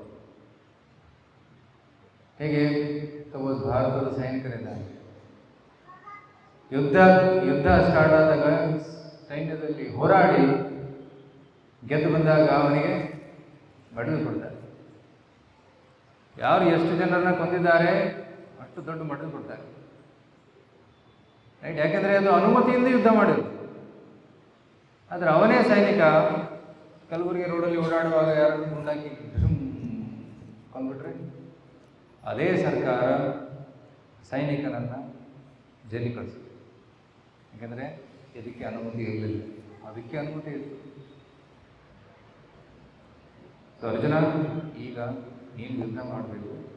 ಯುದ್ಧ ನನ್ನ ಅನುಮತಿಯಿಂದ ನೀನು ಮಾಡು. For my sake you fight. ನನಗೋಸ್ಕರ ಯುದ್ಧ ಮಾಡು, ಅದರಲ್ಲಿ ಪಾಪ ಕಟ್ಟೋದಿಲ್ಲ. ಸೊ ಈ tell this and Arjuna was still not convinced. ಇನ್ನೂ ಮನಸ್ಸಲ್ಲಿ ಸಂಶಯಗಳಿದೆ. ಅದಕ್ಕೆ 18 2ನೇ ಅಧ್ಯಾಯದಲ್ಲೇ ಭಗವದ್ಗೀತೆ ಮುಗೀತು. ಕೃಷ್ಣ ಏನೇನು ಹೇಳಬೇಕಿತ್ತು ಅದನ್ನು ಹೇಳಿಬಿಟ್ಟ. 2.54ವರೆಗೂ ಹೇಳಿಬಿಟ್ಟ. 2ನೇ ಅಧ್ಯಾಯದ 53-54 ಶ್ಲೋಕದಲ್ಲಿ ಕೃಷ್ಣ ಫಿನಿಶ್ಡ್ ಭಗವದ್ಗೀತೆ. ಅರ್ಜುನ ಸ್ವಲ್ಪ ಪ್ರಶ್ನೆ ಕೇಳ್ತಾನೆ, ಆ ಪ್ರಶ್ನೆಗೆ ಉತ್ತರ ಕೊಡ್ತಾನೆ. ಕೃಷ್ಣ ಫಿನಿಶ್ಡ್. ಸಾಂಖ್ಯಯೋಗ 2ನೇ ಅಧ್ಯಾಯ. 3ನೇ ಅಧ್ಯಾಯದಲ್ಲಿ ಈಗ ಅರ್ಜುನ ಪ್ರಶ್ನೆ ಕೇಳ್ತಾನೆ. ಅರ್ಜುನನಿಗೆ ಅರ್ಥ ಆಗಿತ್ತು, ಆದರೆ ಅರ್ಜುನನಿಗೆ ಗೊತ್ತಿತ್ತು ಮುಂದೆ ಬರೋರಿಗೆ, ಮುಂದೆ ಓದುವವರು, ಈ ಗೀತೆಯನ್ನು ಓದುವವರು ಅವ್ರಿಗೆ ಅರ್ಥ ಆಗೋದಿಲ್ಲ. ಅವ್ರಿಗೋಸ್ಕರ ಪ್ರಶ್ನೆ ಕೇಳಬೇಕು. ನಮಗೋಸ್ಕರ ಅರ್ಜುನ ಭಗವದ್ಗೀತೆಯನ್ನು 18ನೇ ಅಧ್ಯಾಯದಲ್ಲೂ ಕೇಳ್ಕೊಂಡು ಹೋಗ್ತಾರೆ. ನಮಗೆ ಬರುವಂತಹ ಪ್ರಶ್ನೆಗಳನ್ನೆಲ್ಲ ಅರ್ಜುನನ್ನೇ ಕೇಳಬೇಕು. ಅರ್ಜುನ ಕೇಳ್ತಾನೆ, ಕೃಷ್ಣ ಪಾಪ ಮಾಡಬಾರ್ದು, ಆದರೆ ಕೆಲವೊಮ್ಮೆ ಫೋರ್ಸ್ಫುಲಿ ಜನರು ಪಾಪ ಮಾಡ್ತಾರೆ. ಅದಕ್ಕೇನ ಪ್ರಯುಕ್ತೋಯಂ ಪಾಪಂ ಚರತಿ ಪುರುಷ ಅನಿಚ್ಛನ ಪಿವಾಶ್ನಯ ಬಲ ಯೋಜಿತ. ಕೆಲವು ಬಲವಂತವಾಗಿ ಮಾಡು ಮಾಡು ಮಾಡು ಅಂತ ಒಳಗಿನ ಏನೋ ಒಂದು ಫೋರ್ಸ್ ಒತ್ತುತ್ತೆ. ಅದೇನದು? ಕೃಷ್ಣ ಹೇಳ್ತಾನೆ, ಅದು ಕಾಮವಾಸನೆ. ಕಾಮಯೇಷ ಕ್ರೋಧಯೇಷ ರಜೋಗುಣ ಸಂಬಂಧ. ರಜೋಗುಣದ ಪ್ರಭಾವದಿಂದ ಈ ಕಾಮ ಮತ್ತು ಕ್ರೋಧ ಉಂಟಾಗುತ್ತೆ. ಈ ಕಾಮ ಮತ್ತು ಕ್ರೋಧದ ಪ್ರಚೋದನೆಯಿಂದ ಒಬ್ಬ ವ್ಯಕ್ತಿ ಪಾಪವನ್ನು ಮಾಡ್ತಾನೆ. 3ನೇ ಅಧ್ಯಾಯದಲ್ಲಿ ಕೃಷ್ಣ ಇದನ್ನು ಹೇಳ್ತಾನೆ. ಸೊ ಹೇಗೆ ಕಾಮವನ್ನು ಗೆಲ್ಲಬೇಕು? ದಿವ್ಯ ಜ್ಞಾನದಿಂದ. ಏವಂ ಬುದ್ಧೇ ಪರಬುದ್ಧ ಸಂಪತ್ತಿ ಆತ್ಮಾನಮಾತ್ಮನಃ ದೈಶತ್ರು ಮಹಾಬಾಹೋ ಕಾಮರೂಪಂ ದುರಾಸದಂ. ಈ ಕಾಮವನ್ನು ನೀವು ಗೆಲ್ಲಬೇಕು. ಹೇಗೆ? ಬುದ್ಧಿ, ಯೂಸ್ ಯುವರ್ ಇಂಟೆಲಿಜೆನ್ಸ್. ಆತ್ಮಜ್ಞಾನವನ್ನು ತಿಳ್ಕೋ. ನೀನು ಆತ್ಮ, ನೀನು ಮನಸ್ಸಲ್ಲ, ಬುದ್ಧಿಯಲ್ಲ, ನೀನು ಇಂದ್ರಿಯಗಳಲ್ಲ. ಆತ್ಮದ ಶಕ್ತಿಯಿಂದ ಈ ಮನಸ್ಸು, ಬುದ್ಧಿ ಮತ್ತು ಇಂದ್ರಿಯಗಳನ್ನು ನಿಯಂತ್ರಿಸು. ವೀರನಾಗು ಅರ್ಜುನ ಅಂತ ಕೃಷ್ಣ ಹೇಳ್ತಾನೆ. ಹೇಗೆ ಬುದ್ಧಿಯನ್ನು ಬೆಳೆಸಿಕೊಳ್ಳೋದು ಅಂತ ಅರ್ಜುನ ಮನಸ್ಸಲ್ಲಿ ಪ್ರಶ್ನೆ. ಆ ಕೃಷ್ಣ ಹೇಳ್ತಾನೆ, ನನ್ನ ಬಗ್ಗೆ ತಿಳ್ಕೊ. ಸೊ 4ನೇ ಅಧ್ಯಾಯದ ಹೆಸರೇನು? ದಿವ್ಯ ಜ್ಞಾನ, ಟ್ರಾನ್ಸೆಂಡೆಂಟಲ್ ನಾಲೆಡ್ಜ್, ಅಥವಾ ಸಂಸ್ಕೃತದಲ್ಲಿ ಜ್ಞಾನ ಕರ್ಮ ಸನ್ಯಾಸ ಯೋಗ. ಕೃಷ್ಣ ಟಾಕ್ಸ್ ಅಬೌಟ್ ಜ್ಞಾನ, ಹಿಸ್ ಓನ್ ನಾಲೆಡ್ಜ್. ಅಜೋಪಿ ಸನ್ನ ಪ್ರಯಾತ್ಮ ಭೂತ ನಾಮ ಈಶ್ವರೋಪಿ ಸನ್. ನಾನು ಅಜ, ನಾನು ಈಶ್ವರ, ನಾನು ಈ ಜಗತ್ತಿನ ಸೃಷ್ಟಿಕರ್ತ. I am the controller of this world. ನಾನು ಮತ್ತೆ ಮತ್ತೆ ಬರ್ತಾ ಇರ್ತೀನಿ. ಪರಿತ್ರಾಣಾಯ ಸಾಧೂನಾಂ ವಿನಾಶಾಯ ದುಷ್ಕೃತಾಂ ಧರ್ಮ ಸಂಸ್ಥಾಪನಾರ್ಥಾಯ ಸಂಭವಾಮಿ. ಯದಾ ಯದಾ ಹಿ ಧರ್ಮಸ್ಯ ಗ್ಲಾನಿರ್ಭವತಿ ಭಾರತ ಅತ್ಯುತ್ಥಾನಂ ಧರ್ಮಸ್ಯ ತದಾತ್ಮಾನಂ ಸೃಜಾಮ್ಯಹಂ. ಕೃಷ್ಣ ಹೇಳ್ತಾನೆ, ಪ್ರತಿ ಯುಗದಲ್ಲೂ ನಾನು ಬರ್ತೀನಿ. ಧರ್ಮದ ಗ್ಲಾನಿಯಾದಾಗ ನಾನು ಬರ್ತೀನಿ, ಧರ್ಮದ ಸಂಸ್ಥಾಪನೆ ಮಾಡೋದಕ್ಕೆ. So Krishna tells about his ದಿವ್ಯತ್ವ. ಕೃಷ್ಣ ಹೇಳ್ತಾನೆ, ನನ್ನ ಬಗ್ಗೆ ತಿಳ್ಕೊ, ನನ್ನ ಬಗ್ಗೆ ತಿಳ್ಕೊಳ್ಳೋದ್ರಿಂದ ನಿಮಗೆ ದಿವ್ಯ ಜ್ಞಾನ ಬರುತ್ತೆ, ಬುದ್ಧಿ ಬೆಳೆಯುತ್ತೆ. ಆಗ ಅರ್ಜುನ ಹೇಳ್ತಾನೆ, ಹೇಗೆ ನಿನ್ನ ಬಗ್ಗೆ ತಿಳ್ಕೊಳ್ಳೋದು? ನನ್ನ ಬಗ್ಗೆ ತಿಳ್ಕೊಬೇಕಂದ್ರೆ ನೀನು ಯಜ್ಞಗಳನ್ನು ಮಾಡಬೇಕು. ದ್ರವ್ಯಯಜ್ಞ, ಕರ್ಮಯಜ್ಞ, ಸ್ವಾಧ್ಯಾಯ ಯಜ್ಞ, ಹಲವಾರು ಯಜ್ಞಗಳನ್ನು ಕೃಷ್ಣ ವರ್ಣನೆ ಮಾಡ್ತಾನೆ 4ನೇ ಅಧ್ಯಾಯದಲ್ಲಿ. ಬಟ್ ಇಷ್ಟೆಲ್ಲ ಮಾಡೋದು ಬದಲಾಗಿ ನೀನು ಇನ್ನೊಂದು ಸರಳವಾದ ಮಾರ್ಗ ಇದೆ. ಅದೇನು? ಗುರುವಿಗೆ ಶರಣ. ತದ್ವಿಧಿ ಪ್ರಣಿಪಾದೇನ ಪರಿಪ್ರಶ್ನೇನ ಸೇವೆಯ ಉಪದೇಕ್ಷಂತಿ ಜ್ಞಾನ ಜ್ಞಾನಿನ ಸತ್ವದರ್ಶನ. ಅರ್ಜುನ, ನೀನು ಒಬ್ಬ ಪ್ರಾಮಾಣಿಕ ಗುರುವಿಗೆ ಶರಣಾಗು. ಆ ಗುರುವಿನ ಅನುಗ್ರಹದಿಂದ, ಗುರುವಿನ ಮಾತನ್ನು ಕೇಳೋದರಿಂದ ನೀನು ಮುಕ್ತನಾಗ್ತೀಯ, ಎಲ್ಲ ದಿವ್ಯ ಜ್ಞಾನವನ್ನು ಪಡೆದುಕೊಳ್ತೀಯ. Easy way. ಸೊ ಕೃಷ್ಣ ಕೂಡ ಗುರುವನ್ನು ಸ್ವೀಕರಿಸಿದ. ರೈಟ್? ಕೃಷ್ಣನ ಗುರು ಯಾರು? ಸಾಧಿಪುನಿಮುನಿ. ಪ್ರಭು ರಾಮಚಂದ್ರರ ಗುರು ಯಾರು? ರಾಮಚಂದ್ರ ಗುರುಗಳು ಯಾರು? ವಶಿಷ್ಠ ಮಹರ್ಷಿಗಳು, ವಿಶ್ವಾಮಿತ್ರರು ಕೂಡ. ಸೊ ಭಗವಂತ ಸ್ವಯಂ ಗುರುಗಳನ್ನು ಸ್ವೀಕರಿಸ್ತಾನೆ. ನಮಗೆಲ್ಲ ತೋರಿಸೋದಕ್ಕೆ ನೀವೆಲ್ಲರೂ ಒಬ್ಬ ಪ್ರಾಮಾಣಿಕ ಗುರುವನ್ನು ಸ್ವೀಕರಿಸಬೇಕು, ಅವರ ಮಾತನ್ನು ಕೇಳಬೇಕು, ಅವ್ರು ಹೇಳಿದ ಹಾಗೆ ಸಾಧನೆ ಮಾಡಬೇಕು. ಅದು ಈಸಿ ವೇ. ಅತಿ ಸರಳವಾಗಿ ಭಗವಂತನ ಬಗ್ಗೆ ತಿಳ್ಕೋಬಹುದು. ನಾವು ನಮ್ಮ ಪ್ರಯತ್ನದಿಂದ ಭಗವಂತನನ್ನು ತಿಳ್ಕೊಳ್ಳೋದು ತುಂಬ ಕಷ್ಟ, ಅಸಾಧ್ಯ. ಆದರೆ ಯಾವಾಗ ತತ್ವದರ್ಶಿ ಗುರುಗಳ ಹತ್ರ ಹೋಗ್ತೀವಿ, ಅಂತಹ ಗುರುಗಳಿಂದ ಕೇಳೋದ್ರಿಂದ ದಿವ್ಯ ಜ್ಞಾನ ಪಡೆಯುತ್ತೆ. ಓಂ ಅಜ್ಞಾನತಿಮಿರಾಂಧಸ್ಯ ಜ್ಞಾನಾಂಜನಶಲಾಕಯ ಚಕ್ಷುರುನ್ಮೀಲಿತಂ ಯೇನ ತಸ್ಮೈ ಶ್ರೀ ಗುರುವೇ ನಮಃ. ಸಾಮಾನ್ಯವಾಗಿ ಜನರೆಲ್ಲ ಅಂಧಕಾರದಲ್ಲಿ, ಅಜ್ಞಾನದಲ್ಲಿದ್ದಾರೆ. ಗುರುಗಳು ಜ್ಞಾನದ ದೀಪವನ್ನು ಬೆಳಗಿ ಕಣ್ಣನ್ನು ತೆಗೆದಿದ್ದಾರೆ. ಅದಕ್ಕೆ ಗುರುಗಳಿಗೆ ಶರಣಾಗಬೇಕು. ಗುರುಗಳಲ್ಲಿ ಅಂಥ ಸಾಮರ್ಥ್ಯ ಇದೆ, ಕಣ್ಣು ತೆಗೆಯುವಂಥ ಸಾಮರ್ಥ್ಯ ಇದೆ. ಸಾಮಾನ್ಯವಾಗಿ ಅಂಧಕಾರದಲ್ಲಿ ನಾವೆಲ್ಲರೂ ಇದ್ದೀವಿ. ಗುರುಗಳು ದೀಪ ಕೂಡ ಬೆಳಗ್ತಾರೆ, ಜ್ಯೋತಿ ಬೆಳಗಿಸ್ತಾರೆ, ಮತ್ತು ನಮ್ಮ ಕಣ್ಣನ್ನು ಕೂಡ ತೆಗಿತಾರೆ. So he brings light and he opens our eyes. ಅಂತಹ ಗುರುಗಳಿಗೆ ನಾವು ಶರಣಾಗಬೇಕು, ಆಗ ದಿವ್ಯ ಜ್ಞಾನ ಸಿಗುತ್ತೆ. ಸೊ ದೆನ್ ಅರ್ಜುನನ ಮನಸ್ಸಲ್ಲಿ ಇನ್ನೂ ಪ್ರಶ್ನೆ ಇತ್ತು. ಮತ್ತೆ ಅದೇ ಪ್ರಶ್ನೆ ಕೇಳ್ತಾನೆ, ಕೃಷ್ಣ ಏನಿದು ಸನ್ಯಾಸ ಅಂದ್ರೆ ಏನು? ಕರ್ಮ ಉತ್ತಮನೋ ಅಥವಾ ಸನ್ಯಾಸ ಉತ್ತಮನೋ? ದಯವಿಟ್ಟು ಒಂದನ್ನು ಹೇಳು, ಕರ್ಮ ಮಾಡಬೇಕು ಅಥವಾ ಸನ್ಯಾಸ ತಗೋಬೇಕು? ಕೃಷ್ಣ ಹೇಳ್ತಾನೆ, ಎರಡೂ ಉತ್ತಮ, ಆದರೆ ನಿನಗೆ ಯಾವುದು ಸರಳವಾದದ್ದು ಅದನ್ನು ಮಾಡು. ಸಾಮಾನ್ಯ ಜನರಿಗೆ ಸನ್ಯಾಸ ಸರಿ ಹೋಗೋದಿಲ್ಲ, ಕಷ್ಟ. ಯಾಕಂದರೆ ಯಾರ ಮನಸ್ಸು ಕಲುಷಿತವಾಗಿದೆ, ಯಾರ ಮನಸ್ಸಲ್ಲಿ ಅನರ್ಥಗಳು ತುಂಬಿವೆ, ಅವರು ಸನ್ಯಾಸ ತಗೊಂಡ್ರೆ ತುಂಬ ಕಷ್ಟ. ಅದಕ್ಕೆ ಸಾಮಾನ್ಯ ಜನರು ಕರ್ಮಯೋಗವನ್ನು ಮಾಡಬೇಕು. ಆ ಒಂದು ಎಲಿವೇಟೆಡ್ ಸ್ಟೇಜ್ ತಲುಪಿದ ಮೇಲೆ, ಚಿತ್ತ ಶುದ್ಧಿಯಾದ ಮೇಲೆ ಸನ್ಯಾಸವನ್ನು ಸ್ವೀಕರಿಸಬಹುದು. ಎರಡೂ ಸರಿಯಾದ ಮಾರ್ಗಗಳು. ಆದರೆ ಕೃಷ್ಣ ಹೇಳ್ತಾನೆ, ಕರ್ಮಯೋಗ ಸರಳವಾದದ್ದು, ನೀನು ಕರ್ಮಯೋಗ ಮಾಡು. ಮಾಡಿಸ್ ಕರ್ಮಯೋಗ, ನಾವು ಮಾಡುವಂಥ ಎಲ್ಲ ಕರ್ಮಗಳನ್ನು ಭಗವಂತನಿಗೋಸ್ಕರ ಮಾಡ್ತೀವಿ. ನಾವೆಲ್ಲರೂ ಊಟ ಮಾಡ್ಬೇಕಾನೆ, ಫಸ್ಟು ಅಡುಗೆ ಮಾಡಿ ಭಗವಂತನಿಗೆ ನೈವೇದ್ಯ ಅರ್ಪಣೆ ಮಾಡಿ ಪ್ರಸಾದ. ಕೃಷ್ಣ ಹೇಳ್ತಾನೆ, ಯತ್ ಕರೋಸಿ ಯದಶ್ನಾಸಿ ಯಜ್ಜುಹೋಸಿ ದದಾಸಿ ಯತ್ ತಪಸ್ಯಸಿ ಕೌಂತೆಯ ತತ್ ಕುರುಷ್ವ ಮದರ್ಪಣ. ಎಲ್ಲರೂ ಕೆಲಸ ಮಾಡ್ತೀರಾ, ಆಫೀಸ್ಗೆ ಹೋಗ್ತೀರಾ, ಕೆಲಸ ನನಗೋಸ್ಕರ ಮಾಡಿ, ನನ್ನ ಆಫೀಸಿಗೆ ಬನ್ನಿ, ಟೆಂಪಲಿಗೆ ಬನ್ನಿ ಅಂತ ವರ್ಕ್ ಫಾರ್ ಮೀ. ಯತ್ ಕರೋಸಿ ಯದಶ್ನಾಸಿ, ತಿನ್ನಬೇಕು, ತಿನ್ನೋಕ್ಕಿಂತ ಮುಂಚೆ ನನಗೆ ಅರ್ಪಣೆ ಮಾಡು, ನಾನು ಅದನ್ನು ಸ್ವೀಕರಿಸ್ತೀನಿ, ಪ್ರಸಾದ ಕೊಡ್ತೀನಿ, ಆ ಪ್ರಸಾದ ರೂಪದಲ್ಲಿ ನೀನು ತಗೋ. ಯತ್ ಕರೋಸಿ ಯದಶ್ನಾಸಿ ಯಜ್ಜುಹೋಸಿ ದದಾಸಿ, ಯಾವುದೇ ಯಜ್ಞ ಮಾಡು ಅಥವಾ ಯಾವುದೇ ತಪಸ್ಸನ್ನು ಮಾಡು, ಅದು ನನಗೋಸ್ಕರ ಮಾಡು. ಸಾಮಾನ್ಯವಾಗಿ ಜನರು ವ್ರತ ಮಾಡ್ತಾರೆ, ಸೋಮವಾರ ವ್ರತ, ಈ ವ್ರತ, ಆ ವ್ರತ ಮಾಡ್ತಾರೆ. ಯಾರಿಗೋಸ್ಕರ? ನಮಗೋಸ್ಕರ. ನನ್ನ ಹೆಲ್ತ್ ಚೆನ್ನಾಗಿರಬೇಕು, ಮನೆಯಲ್ಲಿ ಎಲ್ಲರೂ ಸುಖ ಸಮೃದ್ಧಿ ಸಂತೋಷ ಇರಬೇಕು, ರೋಗ ಬರಬಾರ್ದು ಅಂತ ವ್ರತ ಮಾಡ್ತಾರೆ. ಅದ್ರ ಬದಲಾಗಿ ಕೃಷ್ಣನಿಗೋಸ್ಕರ ವ್ರತ ಮಾಡು. ನನಗೆ ಕೃಷ್ಣ ಬೇಕು, ಭಗವಂತ ಬೇಕು ಅನ್ನೋದು ಒಂದು ಇಚ್ಛೆಯಿಂದ ವ್ರತ ಮಾಡು ಅಂತಾನೆ.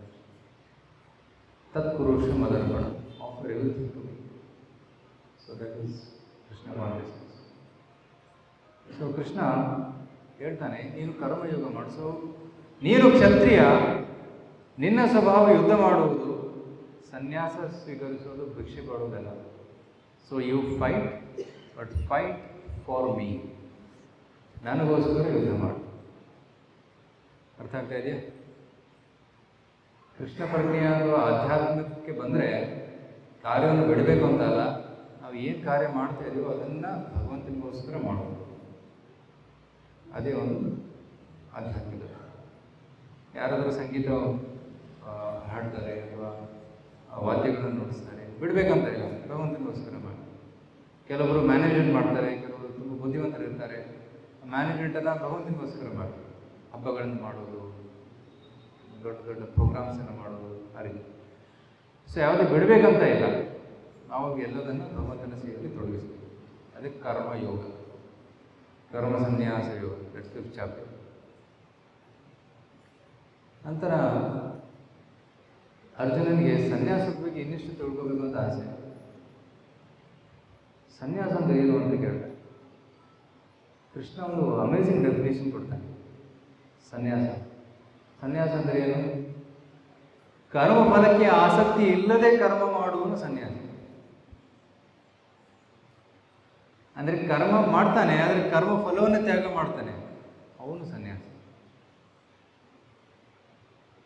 ಕರ್ಮ ಮಾಡಿ ಕರ್ಮಫಲ ತ್ಯಾಗ ಮಾಡೋದು ತುಂಬ ಕಷ್ಟ. ಉದಾಹರಣೆ, ಯಾರಾದ್ರೂ ಆಫೀಸಲ್ಲಿ ಕೆಲಸ ಮಾಡ್ತಾರೆ, ಪ್ರತಿದಿನ ಕೆಲಸ ಮಾಡಬೇಕು, ಎಲ್ಲ ಸ್ಯಾಲರಿನ ದೇವರಿಗೆ ಕೊಡಬೇಕು 100%. ಈಸಿನಾ? ಆಗತ್ತಾ ಮಾಡೋದಕ್ಕೆ? ಅದು ಸನ್ಯಾಸ. It is in the 6th chapter beginning, right? The 6th chapter, it says,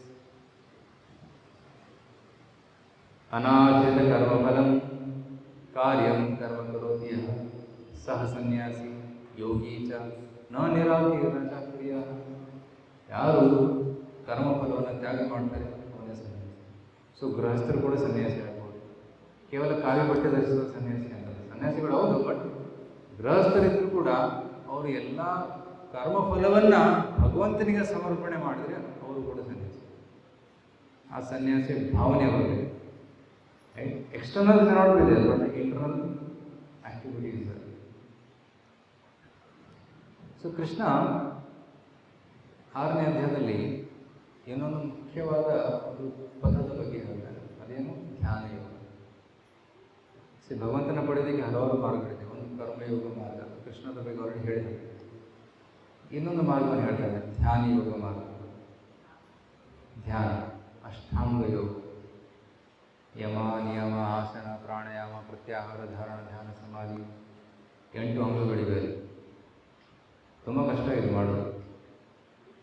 ಶುಚೋ ದೇಶೇ ಪ್ರತಿಷ್ಠಾಪ್ಯ, ಸ್ವಚ್ಛವಾದ ಸ್ಥಳದಲ್ಲಿ ಇರಬೇಕು. ಕಾಡಲ್ಲಿ ಏಕಾಂತ ಸ್ಥಳದಲ್ಲಿ ಹೋಗಬೇಕು ಅಂತ. ಏಕಾಂತ ಸ್ಥಳದಲ್ಲಿ ಕಾಡಿನಲ್ಲಿ ಹೋಗಿ ಕೂತ್ಕೊಂಡು ಅಲ್ಲೇನು ಮಾಡಬೇಕು?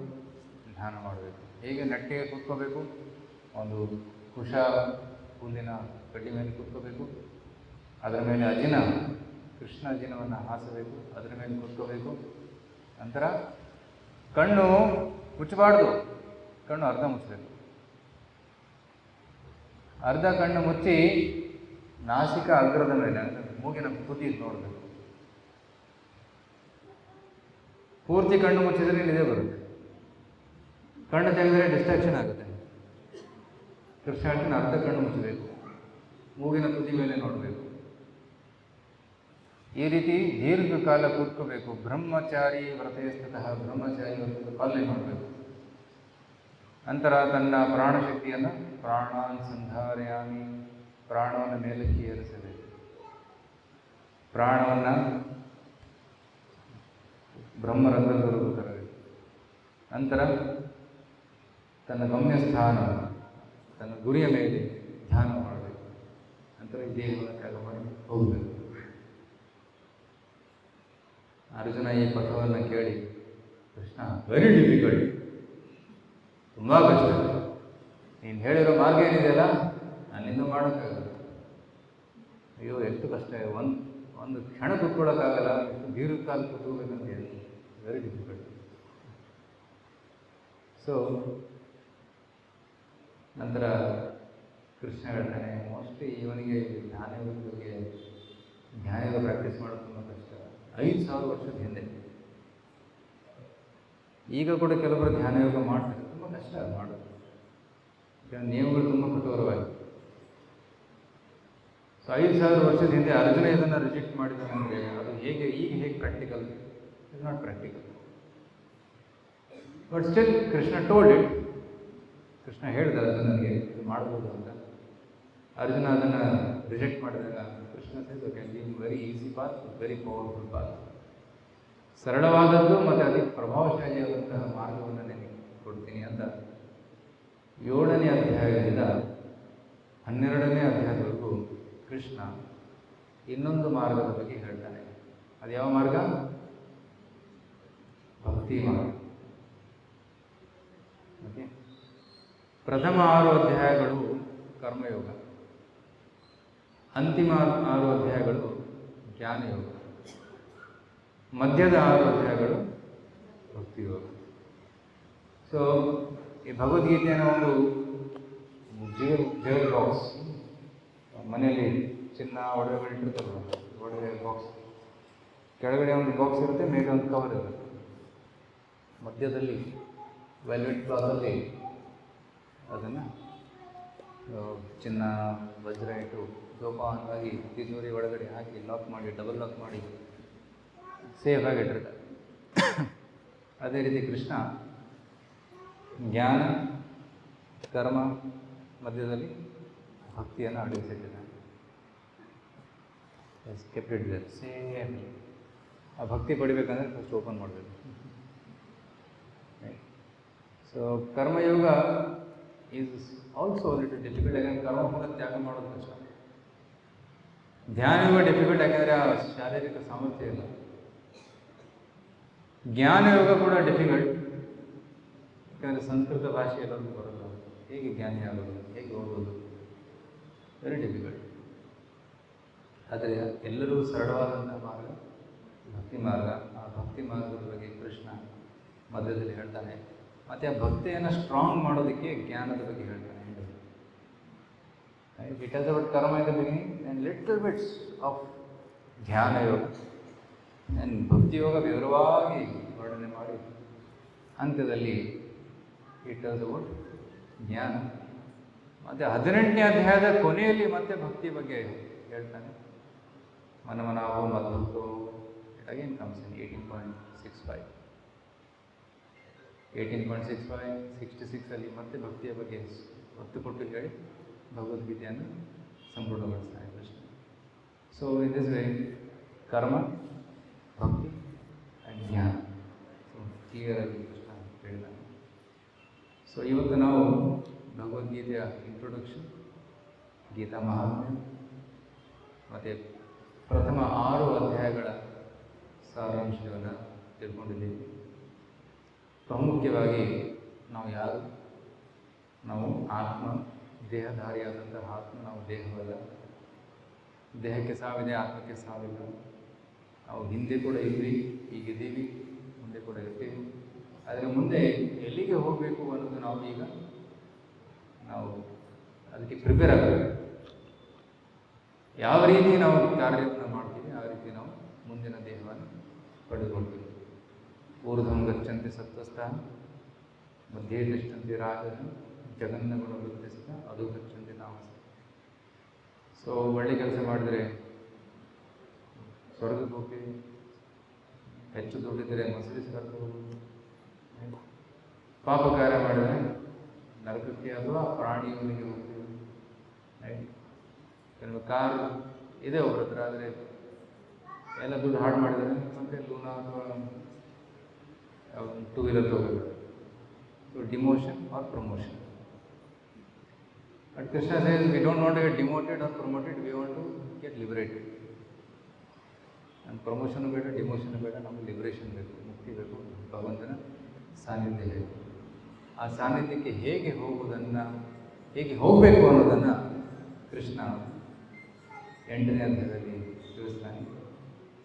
ಸೊ ಅದರ ಬಗ್ಗೆ ನಾವು ನಾಳೆ ಡಿಸ್ಕಸ್ ಮಾಡೋಣ. Okay, I think we should stop here. So ಏನು ಪ್ರಶ್ನೆ, ಎನಿ ಕ್ವಶನ್ಸ್ ಏನಿದೆ?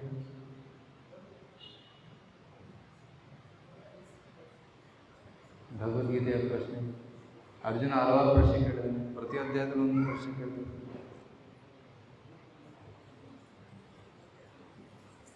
ಇವತ್ತೊಂದು ಸ್ಕೂಲಿಗೆ ಹೋಗಿದ್ದೀವಿ, ಅಲ್ಲಿ ಮಕ್ಕಳು ಪ್ರಶ್ನೆ ಕೇಳ್ತಾನೆ ಇದು 2-3 ಎಷ್ಟು ಒಂದು 5 ನಿಮಿಷಕ್ಕೋಸ್ಕರ ಹೋಗಿದ್ದೆ. ಆ 5 ನಿಮಿಷದಲ್ಲೇ 4-5 ಪ್ರಶ್ನೆ ಕೇಳಿದ್ರು. ತುಂಬ ಬುದ್ಧಿವಂತರು ಸ್ಕೂಲ್ ಮಕ್ಕಳು. ಏನು ಪ್ರಶ್ನೆ?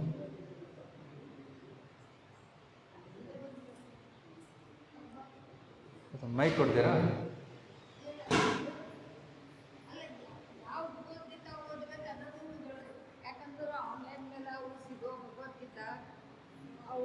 ನೀವು ನನ್ನ ಬಳಿ ಇದ್ದಿದ್ದು ಇಸ್ಕಾನ್ ಟೆಂಪಲ್ದು ಭಗವದ್ಗೀತಾ ಅದ. ಒಂದು ಅಷ್ಟಾವಕ್ರ ಭಗವದ್ಗೀತಾ ಅಂತ ಬರ್ತದೆ. ಎಲ್ಲ ನನಗೆ ಇಂಥ ಯಾಕಂದ್ರೆ ಎಲ್ಲರೂ ತಮ್ಮ ತಮ್ಮ ಪ್ರಕಾರ ಅರ್ಥ ಮಾಡಿದ್ದಾರೆ. ಅದಕ್ಕೆ ಯಾವ ಭಗವದ್ಗೀತಾ ಓದಬೇಕಂದ್ರೆ ತುಂಬ ಒಳ್ಳೆಯ ಪ್ರಶ್ನೆ. ಯಾವ ಲೇಖಕರದ್ದು ಓದು ಯಾವ ಭಗವದ್ಗೀತೆ ಮಾರ್ಕೆಟಲ್ಲಿ 600 ಭಗವದ್ಗೀತೆ ಇದೆ. ಅವೇ ಶ್ಲೋಕಗಳು ಧರ್ಮಕ್ಷೇತ್ರ ಕುರುಕ್ಷೇತ್ರ, ಆದರೆ ಅವರ ಅಂಡರ್ಸ್ಟ್ಯಾಂಡಿಂಗ್ ವ್ಯಾಖ್ಯಾನಗಳು ಬೇರೆ ಬೇರೆ. ಕೆಲವೊಬ್ಬರು ತಮ್ಮ ಅನಿಸಿಕೆಗಳನ್ನು ಬರೀತಾರೆ. ಕೃಷ್ಣನ ಮಾತನ್ನು ತಗೊಂಡು ತಮ್ಮ ಮಾತನ್ನು ಹಾಕಿ ಮಸಾಲ ಹಾಕಿ ಒಳ್ಳೆ ಕಿಚಡಿ ಮಾಡಿಕೊಡ್ತಾರೆ. ಅಂತಹ ಗೀತೆಯನ್ನು ಓದಿದರೆ ಏನೂ ಲಾಭ ಇಲ್ಲ.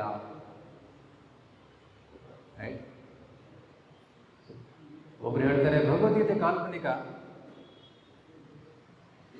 ಕುರುಕ್ಷೇತ್ರ ಕಾಲ್ಪನಿಕ.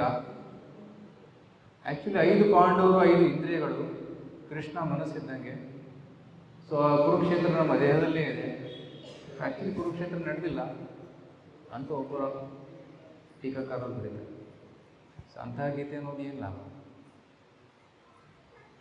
ಇನ್ನೊಬ್ಬರು ಹೇಳ್ತಾರೆ, ಕೃಷ್ಣ ಹೇಳ್ತಾನೆ ಸರ್ವಧರ್ಮ ಪರಿತ್ಯಜ್ಯ ಮಾಮೇಕಂ ಶರಣ. ಆ್ಯಕ್ಚುಲಿ ಕೃಷ್ಣನಿಗೆ ಶರಣಾಗಬಾರ್ದು, ಕೃಷ್ಣನ ಒಳಗಿರೋ ಆತ್ಮಕ್ಕೆ ಶರಣಾಗಬೇಕು. ಅದು ಕೂಡ ತಪ್ಪು. ಕೃಷ್ಣ ನೇರವಾಗಿ ಹೇಳ್ತಾನೆ ನನಗೆ ಶರಣಾಗುವಂತ. ಕೃಷ್ಣ ಒಳಗಿರೋ ಆತ್ಮ ಅಂದ್ರೆ ಏನು? ಅವ್ರಿಗೆ ಕೃಷ್ಣ ಏನು ಅನ್ನೋದೇ ಗೊತ್ತಿಲ್ಲ. ಕೃಷ್ಣ ಮತ್ತು ಕೃಷ್ಣನ ಆತ್ಮಕ್ಕೆ ವ್ಯತ್ಯಾಸನೇ ಇಲ್ಲ. ನೋಡಿ, ನಾವು ಮತ್ತು ನಮ್ಮ ದೇಹಕ್ಕೆ ವ್ಯತ್ಯಾಸ ಇದೆ. ನಾನು ಆತ್ಮ, ನಮಗೆ ದೇಹ ಇದೆ.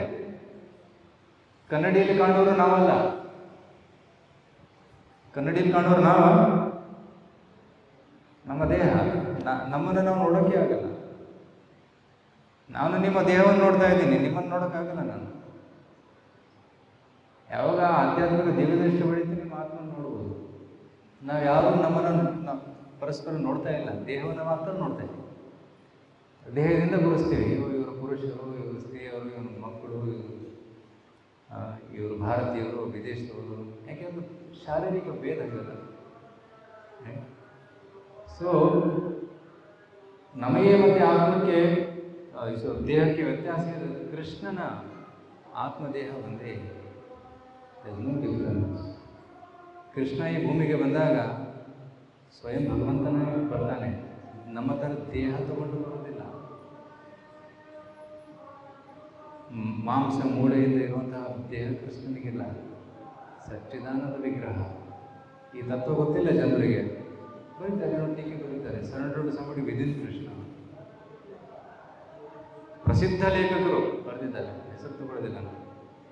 ಕಿಶೋರ್ ಪ್ರಭಾಕರ್ ಹೇಳ್ತಾರೆ, ಬೈ ರೀಡಿಂಗ್ ದೋಸ್ ಗೀತಾ ಅಂತ ಗೀತೆಗಳನ್ನು ಓದಿ ಯಾರೂ ಕೃಷ್ಣ ಭಕ್ತರಾಗಲಿಲ್ಲ.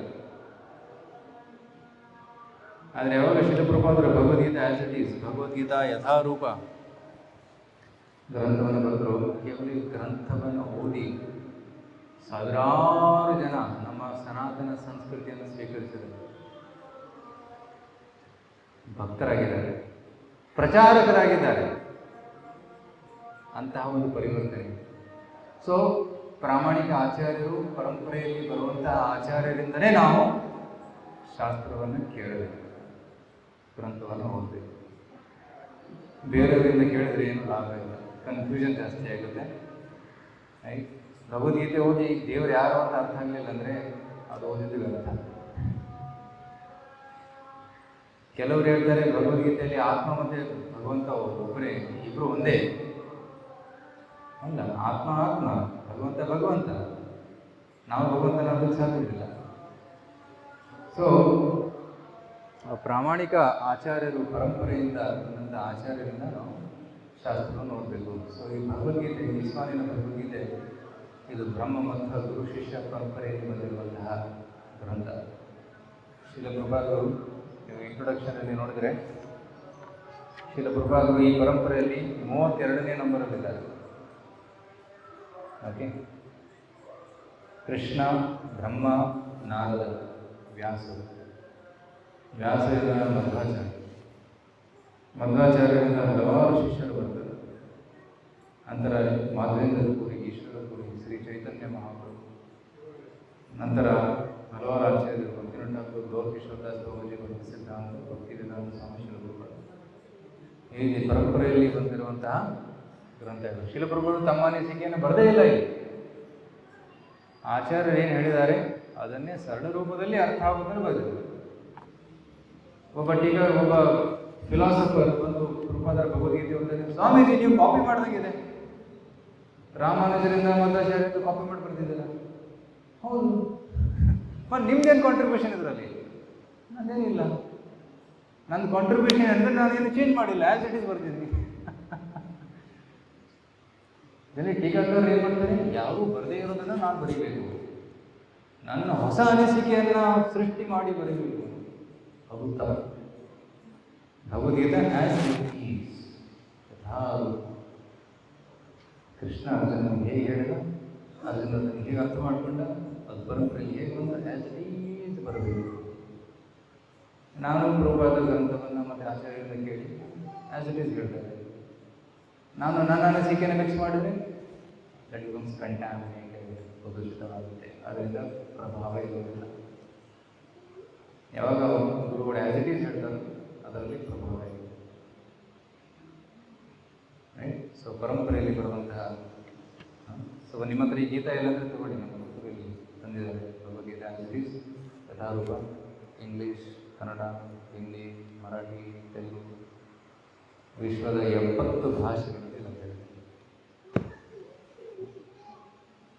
ಓಕೆ, ಮಾತಾಡಿ ಪ್ರಶ್ನೆ ಕೇಳಿದ್ರು, ಉತ್ತರ ಏನಿದೆ ಕ್ವಶನ್? ಇವತ್ತು ರಷ್ಯಾದಲ್ಲಿ ಈ ಭಗವದ್ಗೀತೆ ಹೋಗ್ತಾರೆ, ಅಮೆರಿಕದಲ್ಲಿ ಹೋಗ್ತಾರೆ, ಜಪಾನ್, ಅರೇಬಿಕಲ್ಲಿ ಪಬ್ಲಿಷ್ ಆಗಿದೆ 1 ವರ್ಷದಿಂದ. ರಿವರ್ಸ್ ಹೋಗಬೇಕು, ಅವರ ಅರೇಬಿಕ್ ಭಾಷೆ, ಧರ್ಮಕ್ಷೇತ್ರ, ಕುರುಕ್ಷೇತ್ರ, ಅರೇಬಿಕ್ ಭಾಷೆಯಲ್ಲಿ ಕೂಡ ಭಗವದ್ಗೀತೆ ಹೋಗ್ತದೆ. ಯಾಕೆಂದರೆ ಸನಾತನ ಸಂಸ್ಕೃತಿ, ಎಲ್ಲರೂ ಸನಾತನೀಯರು ಮರ್ತಿದ್ದಾರೆ ಅಷ್ಟೇ. ಸಾವಿರಾರು ಪ್ರತಿ ತಿಂಗಳು ಸಾವಿರಾರು ಅರೇಬಿಕ್ ಭಾಷೆ ಸೇರುತ್ತೆ.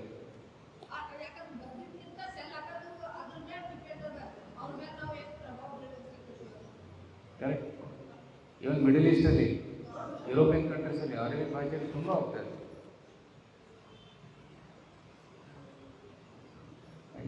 ಅಂತಹ ಪ್ರಭಾವಶಾಲಿ ಗೀತೆ. ಆತ್ಮ ಸನಾತನ, ಆತ್ಮದ ಧರ್ಮ ಸನಾತನ ಧರ್ಮ. ಆ್ಯಕ್ಚುಲಿ ಇಡೀ ವಿಶ್ವದಲ್ಲಿ ಒಂದೇ ಧರ್ಮ ಇದೆ, ಅದು ಸನಾತನ ಧರ್ಮ. ಬೇರೆ ಧರ್ಮಗಳೆಲ್ಲ ಸೃಷ್ಟಿಯಾಗಿರುವಂಥ ಧರ್ಮ. ಆದರೆ ಸನಾತನ ಧರ್ಮವನ್ನು ಜನರು ಮರಿತಾ ಇದ್ದಾರೆ. ಮತ್ತೆ ಪುನಃ ಸ್ಥಾಪನೆ ಮಾಡುವ ಕರ್ತವ್ಯ ನಮ್ಮೆಲ್ಲರೂ, ನಮ್ಮದಷ್ಟೇ ಅಲ್ಲ, ನಮ್ಮೆಲ್ಲರೂ ನಾವೆಲ್ಲರೂ ಮಾಡಬೇಕು.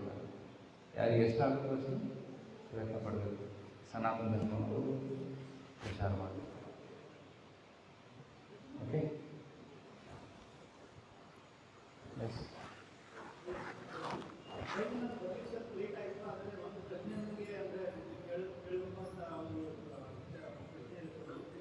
ಬರುವಾಗ ನನ್ನ ಮಿತ್ರನಿಗೆ ಹೇಳಿದೆ,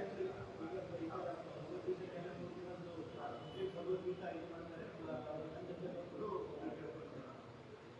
ವೇಸ್ಟ್ ಆಫ್ ಟೈಮ್ ಏನಪ್ಪ, ಯಾಕೆ ಬರ್ತೀನಿ ಅದನ್ನು ಅದ್ರ ಬಂದಾಗ ಏನೋ ಬೇರೆ ಕೆಲಸ ಮಾಡ್ಕೊಂಡ್ರೆ ನಾನು ಕಂಪ್ಯೂಟ ತಗೊಳ್ಳಿ. ಸೊ ಅವನಿಗೆ ಉತ್ತರ ಯಾಕೆ ಕೊಡ್ತಾರೆ, ವೇಸ್ಟ್ ಆಫ್ ಟೈಮ್ ಅನ್ನೋದಕ್ಕೆ ಅದು ಒಂದು ಪ್ರಶ್ನೆ. ಏನಂದ್ರೆ ಭಗವದ್ಗೀತೆ ಇವಾಗ ನೀವು ಹೇಳಿದ್ರಿ, ನಮಗೆ ನಾವು ಕೇಳಿದ್ರೆ ಅರ್ಥ ಮಾಡ್ಕೊಂಡಿದ್ದೀವಿ. ಇವಾಗ ನಾವು ಒಂದು ಪ್ರತಿ ತಗೊಂಡು ಓದೋದ್ರಿಂದ ಏನು ಲಾಭ ಇದೆ? ಯಾಕಂದ್ರೆ ಜನ ಕೇಳೋದ್ರಲ್ಲಿ ಲಾಭನೇ, ಯಾವುದೇ ಮಾತಾಡೋದ್ರಲ್ಲಿ ಲಾಭ ಬೇಕು. ಏನು ಸಿಗುತ್ತೆ? 2 ಗಂಟೆ ಹೋಗ್ತೀನಿ ನಾನು, ನನಗೇನು ಸಿಗುತ್ತೆ? Very important. ನಿಮಗೂ ಹೇಳ್ತಾರೆ, ಯಾಕೆ ಹೋಗ್ತಿರೋ ಗೀತಾ ಕ್ಲಾಸಿಗೆ ಟೈಮ್ ಎಷ್ಟು? 1 ತಾಸು ಮೂವಿ ನೋಡ್ಬೋದಿತ್ತು, ಎಕ್ಸರ್ಸೈಸ್ ಮಾಡ್ಬೋದಿತ್ತು. ಜೀವನದಲ್ಲಿ ಮುಖ್ಯ ಪ್ರಾಬ್ಲಮ್ಸ್ ಯಾವುವು? ಅದು ನಿಜವಾದ ಪ್ರಾಬ್ಲಮ್ಸ್ ಯಾವುವು ಗೊತ್ತಿಲ್ವಾ? ಹಾಂ, mental problem. Okay, Krishna Bhagavad Gita ಹೇಳ್ತಾನೆ, what is real problem? 13th chapter 13.10. ಜನ್ಮ ಮೃತ್ಯು ಜರ ವ್ಯಾಧಿ ದುಃಖ ದೋಷಾನುದರ್ಶನ. 4 ನಿಜವಾದ ಪ್ರಾಬ್ಲಮ್ಸ್ ಇದೆ: ಜನ್ಮ, ಮೃತ್ಯು, ಜರ, ವ್ಯಾಧಿ. 4 ಪ್ರಾಬ್ಲಮ್ಸ್. ಈ 4 ಪ್ರಾಬ್ಲಮ್ಸನ್ನು ಯಾರು ಸಾಧ್ಯ?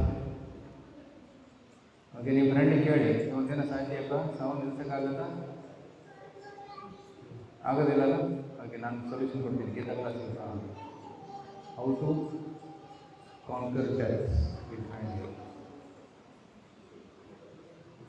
So real problem can be solved here. ನೀನು ಎಲ್ಲಿ ಹೋಗ್ತಾ ಇದೆಯಾ? ಮೂವಿ ನೋಡಿ ಹೋಗ್ತೀಯಾ? ಯಾಕೆ ಹೋಗ್ತೀಯಾ? Time waste. 100 ರೂಪಾಯಿ ಕೊಟ್ಟು 500 ರುಪೀಸ್ ಇರುತ್ತೆ. ಹೋಗಿ ಒಂದು 2 ತಾಸು ಮೂವಿ ನೋಡ್ಕೊಂಡು ಬರ್ತಾನೆ, ಪ್ರಾಬ್ಲಮ್ ಸಾಲ್ವ್ ಆಯ್ತಾ? 2 ಗಂಟೆ ಪ್ರಾಬ್ಲಮ್ಸ್ ಮರೆತು ಬಿಟ್ಟ ಅಷ್ಟೇ. ಏನೋ ಟೆನ್ಷನ್ ಇತ್ತು, ಮೂವಿ ನೋಡ್ದ, 2 ಗಂಟೆ ಪ್ರಾಬ್ಲಮ್ ಮರೆತು ಬಿಟ್ಟ. ಮರೆತ ಮೇಲೆ ಮೂವಿ ಮುಗಿದ ಮೇಲೆ ಅಯ್ಯೋ, ವಾಚಿಂಗ್ ಮೂವೀಸ್ ಲೈಕ್ ಅನಸ್ತೇಷಿಯಾ. ತುಂಬ ನೋವಾಗ್ತಿದೆ, ಸ್ವಲ್ಪ ಪೇನ್ ಕಿಲ್ಲರ್ ಕೊಡಿ. ಆಮೇಲೆ ಪೇನ್ ಕಿಲ್ಲರ್ ಬೇಕಲ್ಲ, ಮೂವಿ ನೋಡೋದು, ವಿಡಿಯೋ ಮಾಡೋದು ಎಲ್ಲ ಪೇನ್ ಕಿಲ್ಲರ್. ಪ್ರಾಬ್ಲಮ್ಸ್ ಮಾಡೋದಿಲ್ಲ. Problems are temporary, it suppresses. ಕುಡಿಯೋದು, ಸಿಗರೇಟ್ ಸೇರೋದು ಅದೇ ಪೇನ್ ಕಿಲ್ಲರ್. ಜಿಂದಗಿ ಬಹುತ್ ದುಃಖ है, बहुत दुख है, तीनों कड़ा हो जाए।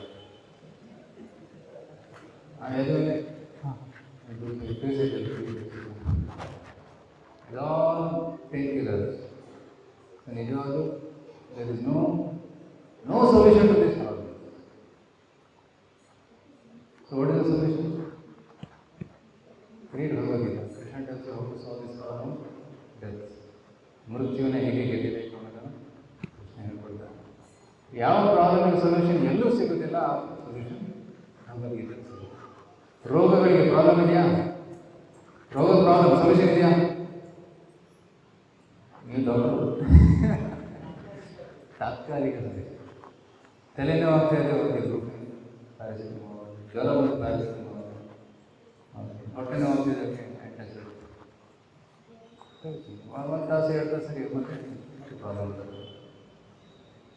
ಟೆಂಪರರಿ ರಿಲೀಫ್ ಕೊಡ್ತಾರೆ. ಈಗ ಸೆಕೆ ಆಗ್ತಾಯಿದೆ, ಫ್ಯಾನ್ ಟೆಂಪರರಿ ರಿಲೀಫ್. AC ಹಾಕೊಂತಾರೆ ಕೆಲವರು. ಸೊ ಅದಕ್ಕೆ even medical science also temporary relief. ಅದನ್ನು doctors can you stop that? So solution is there. You can't solve disease, you can't solve death.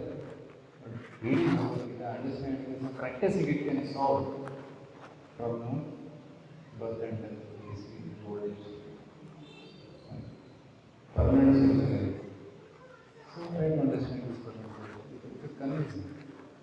Isn't it? So what is the second question? Second question was,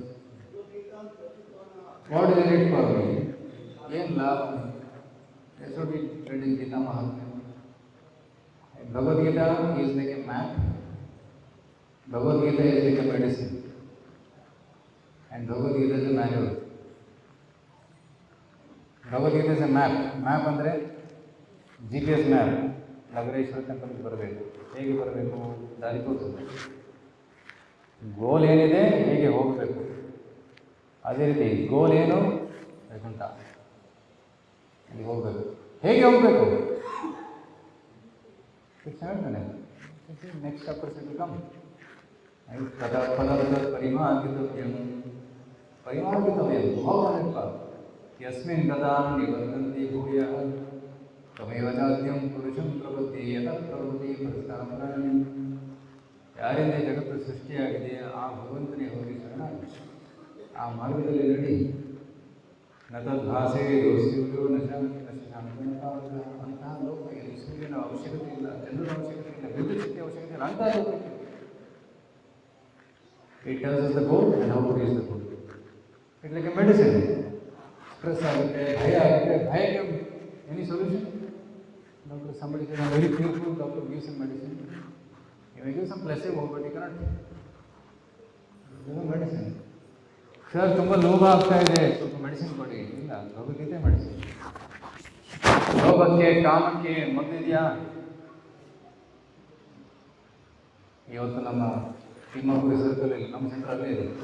ಅವರು ನೋಡಿ ಗಲಾಟೆ ಮಾಡ್ತಾ ಇದ್ದಾರೆ, glass ಬಿಡ್ತಾ ಇದ್ದಾರೆ. ನಾಳೆ news paper ಬರೋದು ಏನಪ್ಪ ಅಂತ ಕೇಳಿದ್ರೆ ಹುಡುಗಿ ಬಲಾತ್ಕಾರ ಆಯಿತು, ಅದಕ್ಕೆ ಪ್ರತಿಭಟನೆ ಮಾಡಿತು. ಕಾರಣ ಏನು? ಕಾಮ. ಸೊಲ್ಯೂಷನ್ ಆಧ್ಯಾತ್ಮ. ಸೊ ಯಾವುದಕ್ಕೆ ಮತ್ತು ಗೆಲುವು ಸಿಗೋದಿಲ್ಲ ಅನ್ನೋದು ಇದು ಸಿಗುತ್ತೆ. ಇದಕ್ಕೆ benefit Bhagavad Gita. So this are some things. Bhagavad Gita medicine, Bhagavad Gita manual, ಕೈಪಿಡಿ. ಈಗ ನಾವು ಏನಾದರೂ ಒಂದು ವಸ್ತುವನ್ನು ತಗೊಂಡ್ರೆ ಅದರ ಜೊತೆ ಕೈಪಿಡಿ ಬರುತ್ತೆ, ಮೊಬೈಲು, ಲ್ಯಾಪ್ಟಾಪು. ಮ್ಯಾನ್ಯುವಲ್. ಮನುಷ್ಯ ಜೀವನಕ್ಕೆ ಮ್ಯಾನ್ಯುವಲ್ ಭಗವದ್ಗೀತೆ.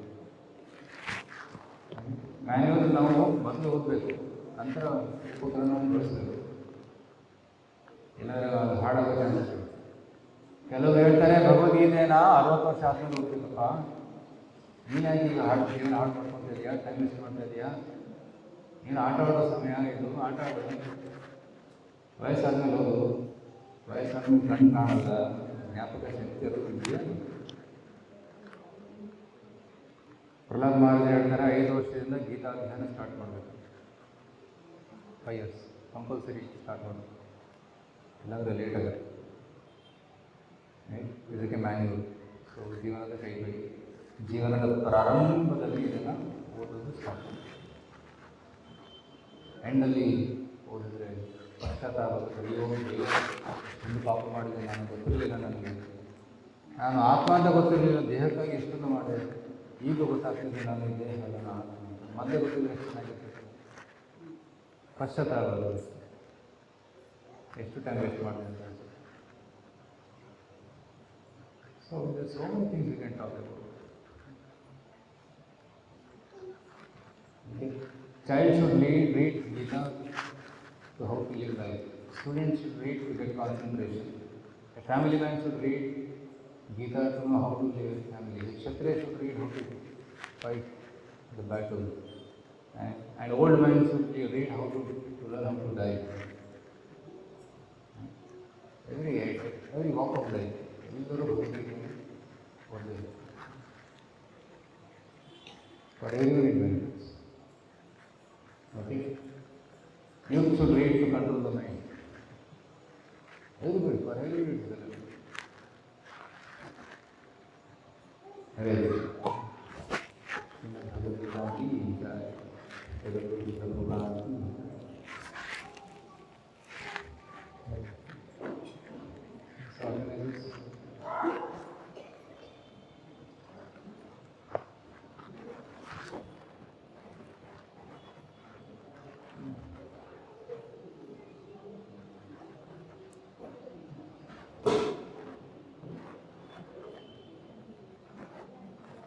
ನಾಳೆ ಕೂಡ ಸೇಮ್ ಟೈಮ್.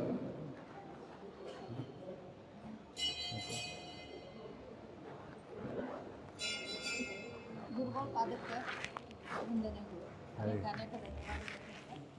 ನಾಳೆಗೆ ಸ್ವಲ್ಪ ಬೇಗವಾಗಿ ಬರ್ರಿ. ಆಮೇಲೆ ಇಲ್ಲ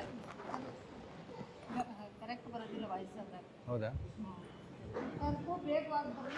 ಆಮೇಲೆ ಆಜು ಬಾಜು ನಮ್ಮ ಕಾಸ್ತದವ್ರು ಅಂತಾರಲ್ಲ, ಎಲ್ಲರೂ ಯಾರು ಇದ್ದವ್ರು ಇದ್ರ ಭಗವದ್ಗೀತಾದ್ದು ಫಲ ಅವ್ರಿಗೂ ಸಿಗಲಿ, ಅವ್ರ ಕಿವಿಗೂ ವಚನಗಳು ಬೀಳಲಿ. ಅದಕ್ಕೆ ಎಲ್ಲರೂ ನಮ್ಮ ಗಲ್ಲಿಯಲ್ಲಿ ಎಲ್ಲರಿಗೆ ಆಹ್ವಾನಿಸಿ ಬರ್ರಿ ಅಂತ ಹೇಳಿ. ಆಮೇಲೆ ಇದು ಯಾರು ಹೇಳಿದ್ರು ಯಾಕೆ ಓದಬೇಕು ಅಂತಂದ್ರೆ ಶಾಲೆಗೆ ಯಾಕೆ ಹೋಗ್ಬೇಕಂತ ಕೇಳ್ತೀನಿ. ಜೀವನ ಸುಗಮ ಸಾಗಬೇಕಂದ್ರೆ ಕೆಲಸ ಮಾಡಬೇಕಾಗ್ತದೆ, ಶಾಲೆ ಕಲಿಬೇಕಾಗ್ತದೆ, ಪಾಸ್ ಆಗಬೇಕಾಗ್ತದೆ, ನೌಕರಿ ಮಾಡ್ತೀವಿ, ಉದ್ಯೋಗ ಮಾಡ್ತೀವಿ, ಎಲ್ಲ ಸುಗಮವಾಗ ಸಲ ನೌಕರಿ ಹೋಗ್ತದೆ. ಹಾಗೆ ಜೀವನ ಪೂರ ಕಂಪ್ಲೀಟ್ವಾಗಿ ದಾಟಬೇಕಂದ್ರೂ ಭಗವದ್ಗೀತೆ ಅದ್ರ ಸಲುವಾಗಿ ಓದಬೇಕಾಗ್ತದೆ. ಜೀವನ ದಾಟಬೇಕು, ನಾವು ಸುಲಭವಾಗಿ ಸುಗಮವಾಗಿ ಜೀವನ ದಾಟಬೇಕಂದ್ರೆ ಭಗವದ್ಗೀತಾ ಓದಬೇಕಾಗ್ತದೆ. ಆಮೇಲೆ ನಮ್ದು ನಾವು ಓದ್ತೀವಿ ಭಗವದ್ಗೀತಾ ಅಂದರೆ ಅದು ಇನ್ನೂ ತನಕ ನನಗೆ ತಿಳಿದಿದ್ದಿಲ್ಲ. ನಾನು 25 ವರ್ಷದಿಂದ ಓದ್ತಿದ್ದೆ. ಅವ್ರ ಗುರುಗಳು ಮುಖದಿಂದ ಏನು ಕೇಳಿದೆವು ಅದು ಪರ್ಫೆಕ್ಟ್ ತಿಳಿಲಿಕ್ಕತ್ತದ. ಅದಕ್ಕೆ ನಾಳೆ ಬರೋ ಹೊತ್ತಿಗೆ ಮಕ್ಕಳಿಗೂ ಕರ್ಕೊಂಡು ಬರ್ರಿ. ಗುರುಗಳ ಮುಖದಿಂದ ನಾವು ಭಗವದ್ಗೀತಾ ಕೇಳೋದು ಮಕ್ಕಳಿಗೂ ಮನ್ಯಾಗ ಯಾರಿಗೂ ಮಕ್ಕಳಿಗೆ ಬಿಟ್ಟು ಬರಬೇಡ್ರಿ, ಎಲ್ಲರೂ ಕೇಳೋದು ಗುರುಗಳ ಮುಖದಿಂದ ಕೇಳಿದ್ದು ಶ್ರೇಷ್ಠ ಇರ್ತದೆ. ಅವರಿಗೆ ಮತ್ತೊಮ್ಮೆ ಅನೇಕ ನಮ್ಮ ಆರ್ಯವೈಶ್ಯ ಸಮಾಜ ಕಡೆ ಧನ್ಯವಾದಗಳು.